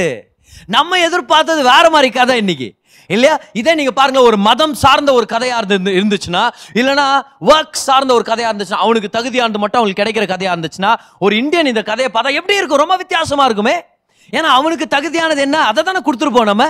பிரயோஜனம் பாருங்க, அந்த மகன் வரான், அவங்க அப்பா பார்த்துட்டார், தூரத்துல வரான். இமீடியட்டா அவங்க அப்பா எப்படி ரியாக்ட் பண்ணும் நம்ம எதிர்பார்ப்போம். ஏன்னா அவனுக்கு என்ன வர வேண்டியமோ அத்தனை வரணும். அவங்க அப்பா என்ன சொல்லியிருப்பாரு? வரான் பாடுறா துரோகி, டை கேட்டு எழுத்து மூடுங்க, நான் எல்லாம் கட்டோ தொடுங்கடா, வரக்கூடாது உள்ள, பேரை கெட்டுவிட்டு வராம்பாரு. எப்படி வராம்பாரு? அப்படியே டைட் ஆயிட்டுக்கு மாத்துறது. ஏமா நான் கொல்ல பக்கமா போறேன், நான் இல்லைன்னு சொல்லிட்டு அந்த பையன் வந்தானா, கஞ்சி தண்ணி இருந்தா கொடுத்து அனுப்பிடுவனு, சும்மா பேருக்கு எடுக்க வந்தா. அப்படிதான் நம்ம நினைப்போம். ஆனா அவங்க அப்பா அவனை பார்த்துட்டு இறங்கி அவன்கிட்ட ஓடி வர்றார். நம்மளா ஓடி போங்க சார், 2 அடி அடிங்க சார், நான் 4 கேள்வி கேளுங்க சார். ஆனா அவர் ஓடி போய் கட்டி பிடிச்சு முத்தம் கொடுத்து அவனை வீட்டுக்கு கூட்டிட்டு வருவாரா. நம்மளால புரிஞ்சுக்க முடியல. நம்ம வேற மாதிரி எதிர்பார்த்தோம். ஓடி போய் அவங்க அப்பா போகும்போதே கள்ளவாரின்னு போற மாதிரி அந்த போறா, டேய் அடிச்சு சாவடிக்கணும்டா. ஏன்னா நியாயப்படி அவனுக்கு அதான் தேவை, இல்லையா? நியாயப்படி அதான் கொடுக்கணும். ஆனா அவங்க அப்பா அவனுக்கு உயர்ந்த வஸ்திரத்தை கொடுத்து, செருப்பை கொடுத்து, மோதிரத்தை கொடுத்து அவனுக்கு ஒரு பார்ட்டியை ஏற்படுத்துறாரு. நம்மளால புரிஞ்சுக்க முடியல. ஆக்சுவலா நம்ம என்ன எதிர்பார்க்கிறோம்? என்ன வந்திருக்கணும் அவனுக்கு? அவங்க அப்பா போயிட்டு, டாய் அவன் இங்க வரக்கூடாதா, இனி அவன் என் பிள்ளையா இல்லடா சார், இப்படி இருந்தாலும் அவங்க புள்ள சார், அவன் இந்த உயர்ந்த வஸ்திரத்தை, டாய் உயர்ந்த வஸ்திரமா அச்சிடுமா உன்ன நான் போடுறா, அந்த அந்த இது மேலே போட்டு விடு, அந்த கண்ணுக்குட்டி மேலே போட்டு விடுறா உயர்ந்த வஸ்திரத்தை, இதே மேல்றா அவனை விட. வரான் வரட்டும் வரட்டும் சார், இந்த செருப்பாவது அவன் காலில் போ பாரு சார், வெறும் காலில், டாய் செருப்பாலே அடிக்கும், யாரா அவன்? என்ன மாதிரி அவமானப்படுத்திட்டு போயிருக்கிறான் சார். இந்த மோதிரம், டேய் நீயும் நானும் மோதிரம், இதுக்கப்புறம் நசுக்கிடுவேன் தலைவே நான். என்ன மாதிரி மனசை வேதனை பண்ணிக்கிறான். அவனுக்கு என்னடா மோதிரம்? அவனுக்கு என்னடா மோதிரம்? எத்து போயிடா, வேற யாருக்குன்னா குத்தலாம்டா அந்த மோதிரத்தை அப்படின்னு இருந்திருப்பாரு அவங்க அப்பா. ஏன்னா அதுதான் அவனுக்கு தகுதியானது, அதுதான் தகுதியான. சார் புள்ள வீட்டுக்கு வந்துக்கிறான், ஏதாவது கோழியோ ஆடோ மாடோ வெட்டலாமா, அவனை வெட்டுறா தயவுசெய்து, இல்லை என்ன வெட்டுறா, அந்த மாதிரி பேசி பேசி சாவடிக்கு பதில் ஏன்டா என்ன அதெல்லாம் முக்கியமா தெரியலடா, இப்படிதான் நம்ம யோசிச்சுன்னு இருந்திருப்போம். ஆனா அவங்க அப்பா என்ன மாதிரி ஒரு கிராண்டா செலிப்ரேட் பண்ணாரு பாருங்க, என்ன மாதிரி ஒரு பார்ட்டியை ரெடி பண்ணாரு பாருங்க. என்னதான் சொல்ல வர்றாரு ஆண்டவர் இந்த ஸ்டோரியில இருந்து? ஆண்டவர் என்ன சொல்ல வர்றாருன்னா, நீ என் கிருபையை பார்த்துருக்கிற, நீ நினைச்சுனுக்கிற, ஆனா என் கிருபை இன்னும் நீ பார்க்கவே இல்லை. ஆண்டவர் ஆக்சுவலா என்ன சொல்லிட்டு இருக்கிறார் தெரியுமா? நல்லா கவனிங்க, இந்த இடத்துல 2:5 நம்ம பார்க்க முடியும். முதல் 5 என்ன தெரியுமா? அவங்க அப்பா பார்த்தார், மனதுருகினார், ஓடினாரு, கட்டி பிடிச்சார், முத்தம் கொடுத்தார். முதல் 5 அது எதுக்காக? அவனுடைய உள்ளத்துல அவன் யார் என்ற அந்த அடையாளத்தை அவன் ரெஸ்டோர் பண்ணிக்கணும்ன்றதுக்காக. It will heal and restore his heart and his mind. குற்ற உணர்ச்சியிலிருந்து வெளியே வர்றதுக்கும், பழைய வாழ்க்கையின் ஞாபகத்தின் அந்த கொடுமையில இருந்தும், அந்த குத்தி குத்தி காமிக்க தருமா அந்த பாவத்துடைய மனசாட்சியில இருந்து அவன் சுகமாகணும்ன்றதுக்காக. The first 5 things restored him on the inside. அடுத்த 5 காரியங்கள் என்ன பண்ணுச்சு தெரியுமா? அவனுடைய பொசிஷனை ரெஸ்டோர் பண்றதுக்கு, ஜனங்க மத்தியில அவனுக்கு இருக்கிற அந்தஸ்து திரும்பியும் கொண்டு வர்றதுக்கு, எல்லார் கண்கள் முன்னாடியும் வெளிப்படையா ஒரு சில விஷயங்களை காமிக்கணும்னு அவங்க அப்பா இன்னொரு 5 காரியங்களை பண்றாரு. என்ன 5 காரியங்கள்? உயர்ந்த வஸ்திரம், காலில் போடுறதுக்கு ஸ்லிப்பர், அதுக்கப்புறமா மோதிரம், கொழுத்த கன்ற சாக்ரிஃபைஸ் பண்ணி 5வது ஒரு பெரிய பார்ட்டியை ஏற்படுத்துறார். இது எதுக்காக? Public restoration. முதலாவது பர்சனல் ரெஸ்டோரேஷன், 2வது பப்ளிக் ரெஸ்டோரேஷன். முதல் 5, 2வது 5, ஃபர்ஸ்ட் ரவுண்டு, செகண்ட் ரவுண்டு. முதல் சப்ளை கிருபை, 2வது சப்ளை கிருபை. பிதாவானவர் சொல்றாரு, என் கிருபை ஓவரா தான் இருக்கும், ஏன்னா கிருபை அவனை திருப்பி கட்டி அவனை ஆளுகை செய்ய வைக்க போகுது. அதனாலதான் கிருபையை ஓவரா பிரசங்கம் பண்ணுமா இருக்குது, அதனாலதான் கிருபை முழுமையா நம்ம பிரசங்கம் பண்ணுமா இருக்குது. See, if grace is not preached in a radical way, if grace is not preached in a super abounding way, people's lives will never be transformed radically. Come on, கிருபையை ராடிக்கலா நம்ம பிரீச் பண்ணோம். யார் பிரதர் ராதிகா இல்ல. கிருபைய முழுமையா பிரசங்கம் பண்ணும், கிருபைய அதிகமா பிரசங்கம் பண்ணும், அப்பதான் வாழ்க்கை முழுமையா மாறும். கிருபைய முழுமையா அப்பாலஜி இல்லாம எந்த விதமான ஸ்ட்ரிங்ஸ் டை அப் பண்ணாம நம்ம பிரீச் பண்ணாதான் ஜனங்களுடைய வாழ்க்கை முற்றிலும் மாற முடியும். கிருபையா விடுங்களேன், அதுல பேலன்ஸ் பண்றேன்னு சொல்லி, அதுல என்னத்தையோ கலப்படம் கொண்டு வர்றேன்னு சொல்லி அதோடைய எஃபெக்டை கம்மி பண்றது பதிலு கிருபையை ஓவராவே விட்டுலாமா, கிருபையை ரிலீஸ் பண்ணலாமா நம்ம ஜனங்களுக்காக.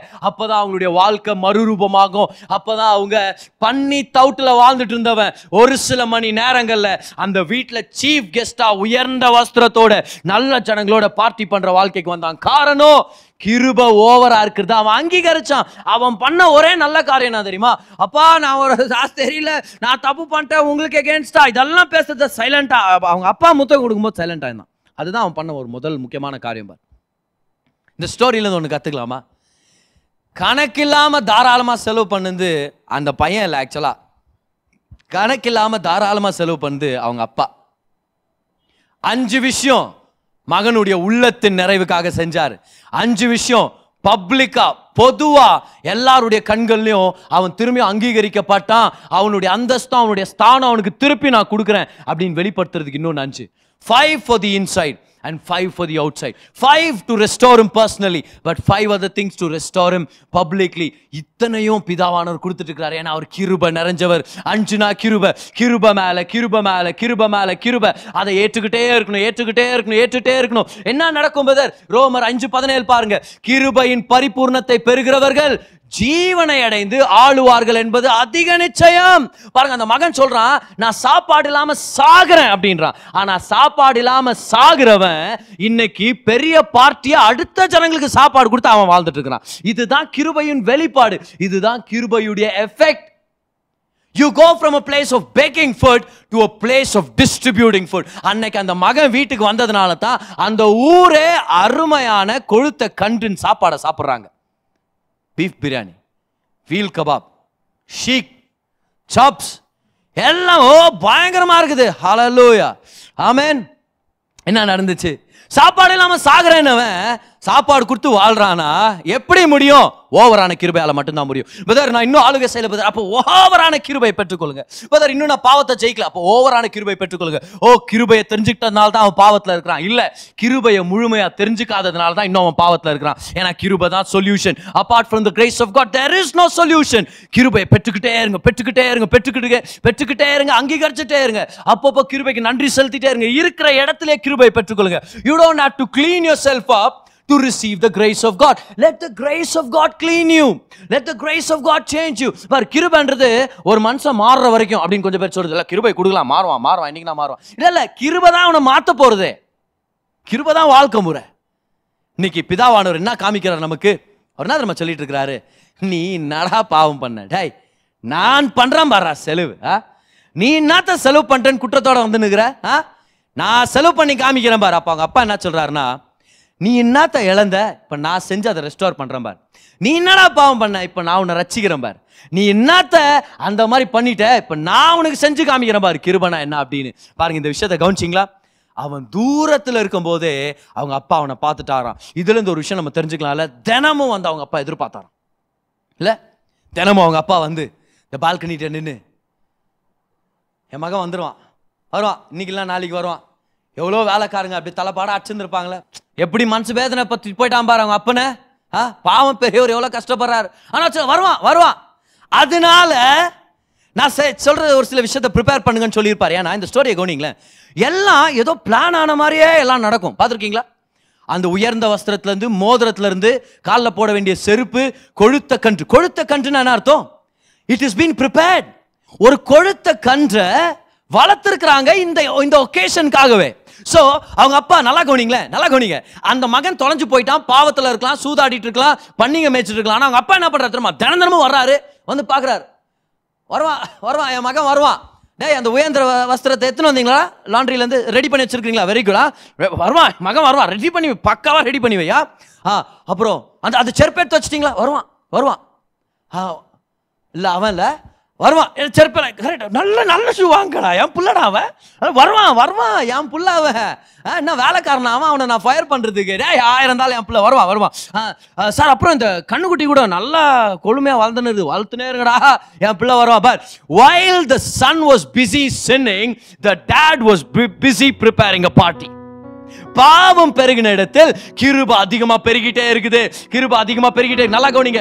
அந்த மகன் அன்னைக்கு பாவத்துல பார்ட்டி பண்ணிட்டு இருக்கும்போது அவங்க அப்பா சொன்னாரு, அவன் என்னடா பார்ட்டி பண்றது, அவன் வீட்டுக்கு வந்தா அவனுக்கு நான் காமிக்கிறேன் பாரு பார்ட்டினா என்னன்னு சொல்லிட்டு.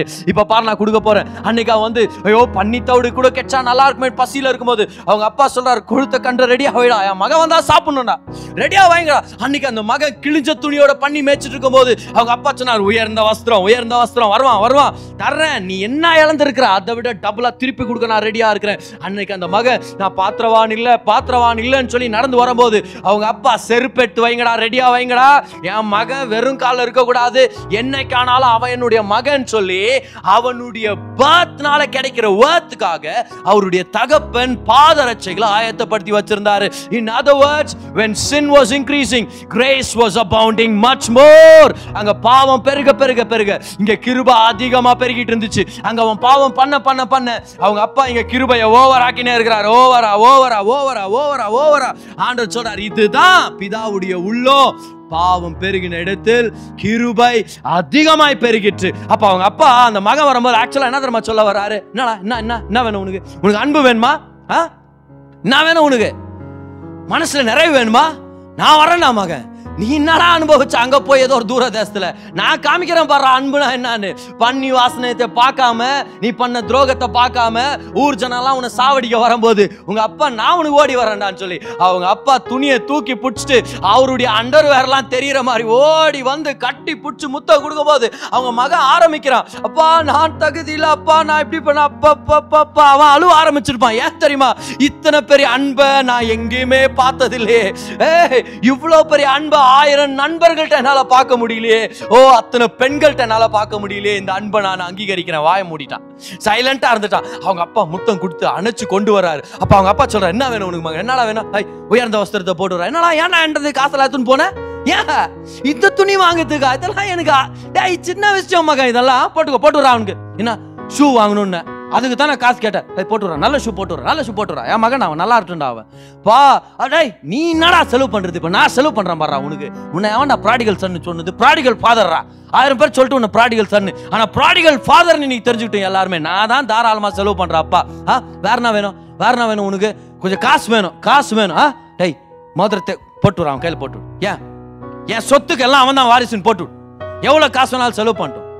என்ன வேணும் உனக்கு? நீ என்னடா செலவாளி? நான் தானே செலவாளி. நீ என்ன உன் இன்பத்துக்காக செலவு பண்றது? நான் உனக்காக செலவு பண்ணுவேன், எல்லாத்தையும் உனக்காக செலவு பண்ணுவேன். என்ன வேணும் உனக்கு? கொழுத்த கன்று வேணுமா? உனக்கு மட்டும் இல்லடா, உன் கூட இருக்கிற நண்பர்கள் எல்லாருக்கும் சோறு போடுறேன் வான்னு சொல்லி கொழுத்த கன்று அடிப்பித்து அவனுக்கு ஒரு பெரிய பார்ட்டியை கொடுத்தாரு. என்ன மக பார்ட்டிக்காக போனியா? அதுக்காக வாடா போன அந்த நைட் கிளப்ல, வாடா நான் உனக்கு ஒரு பார்ட்டி கொடுக்குறேன், அதுல நீ தான் சீஃப் கெஸ்ட், எல்லாம் உன் நண்பர்களெல்லாம் கூப்பிடலாம், நல்ல நண்பர்களை கூப்பிடலாம், செம்ம பார்ட்டி பண்ணலாம், ஊருக்கே இங்க டான்ஸ் ஆடுற சத்தம் கேட்கணும். பாருங்க, அந்த பெரிய மகன் வீட்டுக்கு வரும்போது அவனுக்கு வெறும் மியூசிக் சத்தம் கேட்கல, டான்ஸ் சத்தம் கேட்டுச்சான். அப்படின்னா அர்த்தம் ஒண்ணு கொஞ்சம் நல்ல ஹெவியான ஜனங்க ஆடி நிற்கிறாங்கன்னு அர்த்தம். ரெண்டாவது அத்தனை ஜனங்க ஆடும்போது தும்மு தும்முன்னு கேக்குது பாரு அவனுக்கு. என்னடா டேய் மியூசிக் சத்தம் ஒரு பக்கம், குதிக்கிற சத்தம் கேக்குதாடா. அவங்க அப்பா சொல்றாரு, என்னடா பார்ட்டியை தேர்ன, நான் கொடுக்குறான் பாரு அவனுக்கு party. In other words, the dad was saying, நீ என்னடா செலவாளியா, நான் செலவு பண்ணி காமிக்கிறேன் பார் அப்படின்னா ஆண்டவர் சொல்றார், நீ எவ்வளவு பாவம் பண்றியோ அதை விட நான் கிருபையான தேவன். நீ எவ்வளவு தொலைஞ்சு போறியோ அதை விட நான் தேடி கண்டுபிடிக்கிற தேவன். நீ எவ்வளவு என்னை விட்டு விலகுறியோ அவ்வளவு உன்னை நான் அணைச்சுக்கிற தேவன். நீ எவ்வளோ ஒன்னலாம போற ஒரு அளவுக்கு நீ கிரியைகள் செஞ்சாலும் உன்னை திருப்பி கொண்டு வர்றதுக்கு நான் பல கிரியைகளை செஞ்சு நான் கொண்டு வர போறேன்.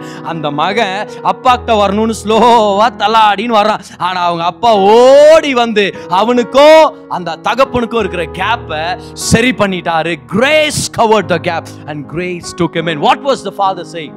The father was saying, I am a better savior than you are a sinner. நீ எவ்வளவு பெரிய பாவியோ நான் அதை விட பெரிய ரட்சகர். உங்ககிட்ட எவ்வளவு குறை இருக்குதோ என் கிருபை அதை விட ரொம்ப ரொம்ப பெருசு. டாக்டர் ரெனால்ட் பாங்கே கிட்ட ஒரு சகோதரி வந்து சொன்னாங்களாம், ஐயா பிரசங்கம் ரொம்ப நல்லா இருந்துச்சு, ஆனா நான் ஒரு விபச்சாரத்துல வேசித்தனத்து தொழில் பண்றவ, நான் ஒரு பெரிய பாவி. அப்ப டாக்டர் ரெனால்ட் பாங்கே சொன்னாரா, கங்க்ராச்சுலேஷன், ஜீசஸ் பெரிய ரட்சகர். நீ என்னத்த பாவம் பண்ற, அவர் பண்ற அச்சீவ் பண்ணி இன்னும் பார்க்கலையே. நீ என்னத்த பண்ற அவ்வளவு பெருசா, அவர் பண்றாரு பாரு இப்ப பெருசா உனக்கு. நீ என்னத்த செலவு பண்ற, அவர் பண்றாரு பாரு செலவு உனக்கு. Oh you think you are the prodigal son or the prodigal daughter.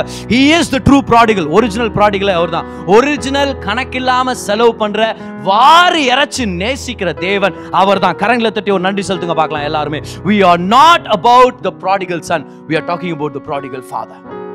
ஆமென். தாராளமா தருவார் அப்பா. என்ன மாதிரி இருந்தாலும் உங்களுக்கு தாராளமா கொடுக்கறதுல அவர் கணக்கு எடுக்கவே மாட்டாரு. கிருபைனாலே அது ஓவரானது தான். அதுதான் இன்னைக்கு மெசேஜ். இதை நல்லா ஞாபகம் வச்சுங்க. இந்த தாராளமாக செலவழிக்கும், கணக்கில்லாத செலவழிக்கும் இந்த பிதாவின் கதையில நம்ம கத்துக்கிறது என்னன்னா, கிருபை எப்பவுமே ஓவரா தான் இருக்கணும், ஓவரா தான் நீங்க பெற்றுக்கொள்ளணும். அப்படி பெற்றுக்கொண்டாதான் இருக்கிற குறையும் பாவத்தெல்லாம் நம்ம மேற்கொண்டு ஜெயிச்சு வெளியே வர முடியும். இல்லைன்னா அதுலயே தான் இருக்க போறோம். பாருங்க, நல்லா கவனிங்க. கிருபையாவே ரிசீவ் பண்ணிக்கலாமா? See, let grace be grace. Let's not try to balance it. Let's not try to mix it. Let's let grace do the work. கிருபை எல்லாத்தையும் செய்யட்டும். அன்னைக்கு அந்த கெட்ட குமாரன் பண்ண ஒரே நல்ல காரியம் என்ன தெரியுமா? அவங்க அப்பா ஓடி வரும்போது வாய மூடி அன்பை வாங்கிக்கணும். அதை தான் நம்ம பண்ணும். இல்லை நான் தகுதி இல்லை, இல்லை நீங்க தூரமா போங்க, இல்லை நான் சாவுறேன், இது தூரம் ஏன்டா வந்தேன் அவங்க அப்பா கேட்டுப்பார். டேய் சும்மா உன்னால உன் வாழ்க்கையை சுகமாக்க முடியாது, நான் சுகமாக்குறேன், என்னை விடு. let me do something for you. நீ கிருபை நம்மளை பார்த்து கேக்குது. தகுதி இல்லைன்னு உட்கார்ந்து இருக்காத, என்கிட்ட வந்து இருக்கிற மாதிரியே வந்து ஆசீர்வாதங்களை பெற்றுக்கொள். அதை நல்லா ஞாபகம் வச்சுங்க. நமக்காக தேவன் நன்மைகளை வச்சிருக்கிறார். இன்னைக்கு நம்மளால என்ன செய்ய முடியும்? பாவம் அதெல்லாம் ஒண்ணே இல்லை. அவர் செய்யற கிருபை இருக்குது பாருங்க, அதுதான் பெரிய பெரிய கிருபை. இன்னைக்கு இந்த விஷயத்தை நம்ம கத்துக்கலாமா? கிருபைனாலே அது ஓவர் த டாப், அது சூப்பர் அபவுண்டிங்கா இருக்க போது, அது அளவுக்கு அடங்காதது, அது தாராளமானது, பொங்கி வடிகிறது, அது அதிகமா பெருகிறது. நல்லா ஞாபகம் வச்சுங்க. கிருபைன உடனே அது ஓவர் தான், கிருபைன உடனே அது ஹைப்பர் தான். We don't preach hyper grace, we preach grace which is already hyper. True grace is always hyper. இத நல்லா ஞாபகம் வச்சுங்க. அப்பா உங்களை மறக்கல, அவர் உங்களை நேசிக்கிறார். பாருங்க, இந்த கதை வந்து ஒரு வேலைக்காரன் வேலை விட்டு போறது இல்லை. இது ஒரு மகன் அப்பா விட்டு போறது. இன்னைக்கு நம்ம எல்லாரும் அவருடைய பிள்ளைகளா மாறிட்ட பிறகு கூட தொலைஞ்சு போயிடுறோம் இல்லையா? நம்மளுடைய இச்சைகள் மத்தியில, ஒரு சில தடவை பிஸினஸ் மத்தியில, நம்மளுடைய பொருளாதார பிரச்சனைகள் மத்தியில we are not aware of the presence of the Father. The Father is with us, but we are far away from the awareness of His presence. But today let's come back to the awareness of His presence. அன்னைக்கு அந்த மகன் அப்பாவுடைய பிரசனத்துக்குள்ள வரணும். ஆனா இன்னைக்கு நம்ம அப்பாவுடைய பிரசனத்தின் உணர்வுக்குள்ள நம்ம வரணும். அவருடைய பிரசனத்துக்கு நன்றி செலுத்த ஆரம்பிக்கணும். அதுதான் அப்பாவுடைய வீட்டுக்கு வர்றதுக்கு ஈக்குவல். இன்னைக்கு come back to the father's house. அவர் உங்களுக்கு நிறைய நன்மைகளை வச்சிருக்கிறார். பாவங்களை கணக்கெடுக்கிற தேவன் இல்லை. அவர் சொல்றார், நீ நாத்த பண்ண, இப்ப நான் பண்றேன் பாருங்க, ஆண்டவர் உங்களுக்கு செஞ்சு காமிப்பா பாருங்க. கிருபை உங்களை ஷாக் பண்ணும். கிருபை உங்களை யோசிக்க அப்படின்னா உங்க தலையை சொரிய வைக்கும் பாருங்க கிருபை. ஏன்னா கிருபை ஓவரானது.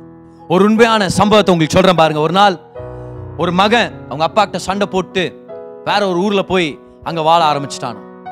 அவங்க அப்பாவுக்கு அவனை ரொம்ப பிடிக்கும். ஆனா ஏதோ ஒரு மனஸ்தாபம் பாருங்க. அப்பா கிட்ட ஒரு பெரிய சண்டை போட்டு வீட்டுல இருக்கிற எல்லாத்தையும் கோச்சிட்டு அந்த பையன் தூரமா போயிட்டானா.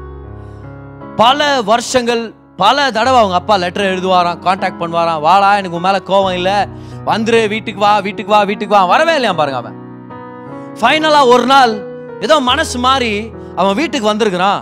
வீட்டுக்கு வரும்போது தான் அவன் தெரிஞ்சிருக்குது, தன்னை அவ்வளவாய் நேசிச்ச அவங்க அப்பா இறந்து போயிட்டாருன்னு சொல்லி. மனசு உடஞ்சிருச்சு அவனுக்கு. சே, அப்பவே வந்திருக்கலாமே, நானு எங்க அப்பா இறந்து போயிட்டாரு, எங்களுடைய உறவு ரெஸ்டோர் ஆகலன்னு சொல்லி எவ்வளவு மனசு உடஞ்சிருப்பான் இல்லையா? அவன் உட்கார்ந்து அழுதுட்டு இருக்கும் போது அவன்கிட்ட உயில் எடுத்துட்டு வந்து கொடுத்தாங்களாம். அதை ஓபன் பண்ணி பார்த்து அவன் இன்னும் கதறி அழ ஆரம்பிச்சானா. அவன் அவ்வளோ தப்பு பண்ணியிருக்கிறான்னு கூட அவங்க அப்பா யோசிச்சு பார்க்காம, இவ்வளோ துரோகம் பண்ணிட்டான், மனசை நோகடிச்சான் அப்படின்றதெல்லாம் கணக்கெடுக்காம அவனுக்கு வர வேண்டிய சொத்தை தாராளமா அவங்க அப்பா அவனுக்காக எழுதி வச்சிருந்தாராம். அதை நினைச்சவன் யோசிச்சு பார்த்தானா, நான் என்னடா தப்பு பண்றது, எங்க அப்பா பண்ற நல்லதை பாருங்க, நான் என்னத்த அவருக்கு நான் அவருக்கு பிரச்சனை பண்றது, அவர் பண்ண கிருபையை பாருங்கன்னு சொல்லி ஆனந்த கண்ணீரோட தன்னுடைய அப்பாவை நினைச்சு அவன் ஆழ ஆரம்பிச்சான். இன்னைக்கு நம்ம கூட நிறைய டைம் இதை யோசிக்கணும் பாருங்களேன். நம்ம நினைக்கிறோம் நம்ம என்னவா, நம்மளாம் தகுதி இல்லை, நம்மளெல்லாம் ஆண்டவர் கண்டுக்குவாரான்னு. ஆக்சுவலா விஷயம் என்னன்னா, எப்ப அவருடைய சொந்த குமாரனை நம்ம ஏற்றுக்கிட்டோமோ அப்பவே அவருடைய அளவில்லாத கிருபைக்கு நம்ம எல்லாருமே சுதந்திரவாளிகளா மாறிட்டோம். பிரச்சனை என்னன்னா, நம்மளுடைய தகுதியை பார்த்துட்டு நம்ம ஒரு இடத்துல ஓரமா உட்கார்ந்துட்டு இருக்கிறோம். தாராளமா வந்து அவருடைய கிருபை நம்ம அங்கீகரிக்காம இருக்கிறோம். இன்னைக்கு நம்ம தெரிஞ்சுக்கலாமா, கிருபையை வேலை செய்ய விடுங்க. கிருபை உங்கள்கிட்ட ஓடி வந்துட்டு இருக்குது. கிருபை உங்களை கட்டி பிடிக்கணும்னு ஆசைப்படுது. கிருபை உங்களுக்கு முத்தம் கொடுக்கணும்னு ஆசைப்படுது. Let grace overtake you, let grace hug you and kiss you. கிருபை ஓவரா வெளிப்படட்டும். பெற்றுக்கொள்ளுங்க, பெற்றுக்கொள்ளுங்க, வெக்கலாம பெற்றுக்கொள்ளுங்க. அந்த வெக்கலாம நீங்க பெற்றுக்கொள்ள கத்துக்கிட்டீங்கன்னா அந்த தேவனுடைய மகா பெரிய கிருபை, அளவில்லாத கிருபை, பொங்கி வழியும் கிருபை, ஓவரான கிருபை உங்க வாழ்க்கைய மாத்திரும். ஒரு பாவியா இருந்தவனை சீஃப் கெஸ்டா மாத்தி சோறு கேட்டு வாழ்ந்த ஒருத்தனை அநேகருக்கு சோறு போடுறவனா கர்த்தர் உங்களை மாத்துவார். கர்த்தர் உங்களை வாழ வைப்பார். நீங்க தலை நிமிர்ந்து வாழ போறீங்க. ஆமென், ஹalleluya. எத்தனை பேர் பேசினார் இன்னைக்கு? கரங்களை தட்டி ஒரு நன்றி செலுத்துங்க, நன்றி செலுத்துங்க. அவர் மகா பெரிய கிருபையின் தேவனா இருக்கிறார். அமேசிங் கிரேஸ் உங்களுக்கும் எனக்கும் சொந்தமானது. எழுந்து நில்லுங்க.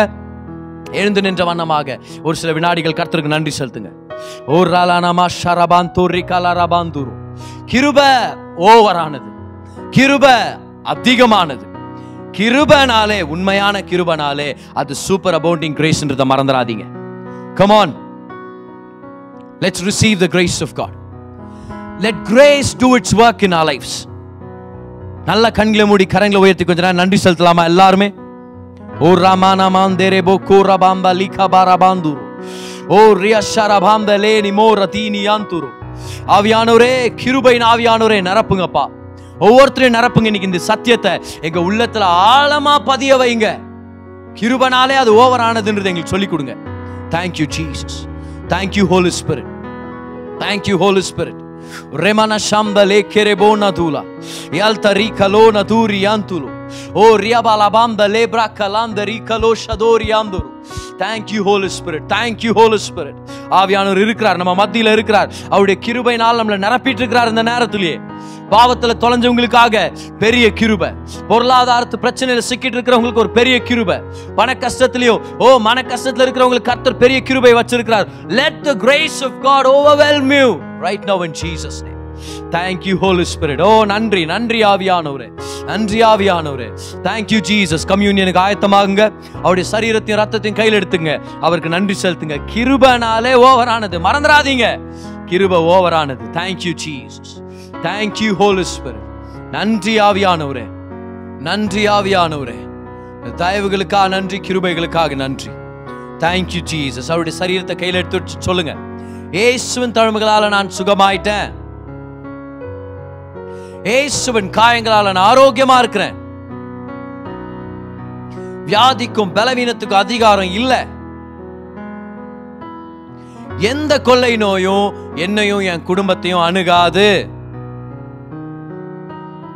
இயேசுவின் நாமத்தில் பெற்றுக்கொள்ளுங்க அவருடைய சரீரத்தை.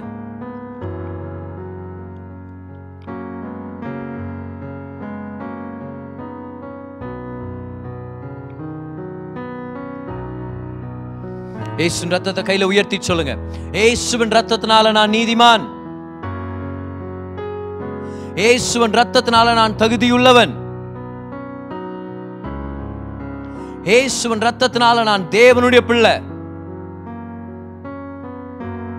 சொல்லுங்க, இயேசுவின் ரத்தத்தினால ஓவரான கிருபை எனக்கு சொந்தம். இன் ஜீசஸ் நேம் பெற்றுக்கொள்ளுங்க அவருடைய ரத்தத்தை. Thank you Jesus. 2 கரங்களை உயர்த்துங்க, நல்லா நன்றி செலுத்துங்க. அவருடைய கிருபை எப்பவுமே ஓவராதா இருக்கும் இல்லையா? நல்லா நன்றி செலுத்துங்க, நல்லா நன்றி செலுத்துங்க. எல்லா துதிக்கும் பாத்திரர், எல்லா கனத்துக்கும் பாத்திரர், எல்லா மகிமைக்கும் பாத்திரர். இது வெறும் கிருபை இல்ல, வியக்கத்தக்க கிருபை. மறந்துடாதீங்க. This is the amazing grace of God. Thank you Jesus. Hallelujah. வாங்க ஜெபம் பண்ணலாம். 2 கரங்களை உயர்த்தி, பிதாவே இந்த நேரத்துக்காக நன்றி, எங்களை ஆசீர்வதிச்சதுக்காக நன்றி, எங்களோட பேசினதுக்காக நன்றி, உங்களுடைய அளவில்லாத கிருபைக்காக, பொங்கி வடிகிற கிருபைக்காக, அதிகமா பெருகிற கிருபைக்காக நன்றி செலுத்துறோம்பா. கிருபையால் எங்களை அணைச்சு கொண்டு எங்களை திருப்பி கட்டுற தேவனா நீங்க இருக்கிறீங்க ஆண்டவரே. அப்பா, உங்களுடைய அணைப்பு எங்க வாழ்க்கையை மாற்றும், உங்களுடைய அணைப்பு எங்களுக்கு நன்மையை கொண்டு வரும். பெரிய காரியங்களை செய்யுங்க, ஆசீர்வதிங்க, வழி நடத்துங்க ஆண்டவரே. நன்மைகளால் நிரப்புங்க, வாரம் முழுதும் சமாதானத்தாலும் கிருபையால் நிரப்புங்க, கூடவே எங்க பலப்படுத்துங்க. இயேசுவின் மாறாத நாமத்தில் ஜெபிக்கிறோம் பிதாவே, ஆமென். கரங்களை உயர்த்தி, கர்த்தர் நம்மை ஆசீர்வதித்து நம்மை பாதுகாப்பாராக. அவருடைய முகத்தின் சிரிப்பினால நம்ம வாழ்க்கையில தயவு அதிகமாகட்டும். அவருடைய முகத்தின் பிரசன்னத்தினால சமாதானம் நிரம்பி வழியட்டும் இயேசுவின் நாமத்தில். ஹல்லேலூயா. நன்றி செலுத்துங்க கரங்களை தட்டி. ஏன்னா எல்லா துதி புகழ் மகிமை அவர் ஒருவருக்கே. ஆமென். கிருபை அளவானது இல்ல, அளவில்லாதது, ஓவரானது. கர்த்தர் அந்த அளவில்லாத கிருபையை உங்க வாழ்க்கையில பெருக செய்வார். கவலைப்படாதீங்க. உங்களுக்காக நாங்க ஜெபம் பண்ணிட்டு இருக்கிறோம். நம்மளுடைய புது பாட்காஸ்ட் சேனலை செக் பண்ணுங்க. எல்லா ஆடியோ சர்மன்ஸ் உங்களுக்காக அவைலபிள் ஆக்கி இருக்கிறோம். நாங்கள் ஸ்பாட்டிஃபைல முக்கியமாக அது அவைலபிளாக இருக்குது. So do check out the channel. அநேகருக்கு அதை நீங்கள் பாஸ் பண்ணுங்க. ஆனால் ஞாபகம் வச்சுங்க, அடுத்த அருமையான ஒரு ஆராதனையில் உங்களை சந்திக்கிற வரைக்கும் நாங்கள் உங்களுக்காக ஜெபம் பண்ணிட்டு இருக்கிறோம். கர்த்தர் உங்களோட இருக்கிறார், உங்களுக்காக வேலை செஞ்சுட்டு இருக்கிறார். கர்த்தர் உங்களை ஆசீர்வதிப்பாராக.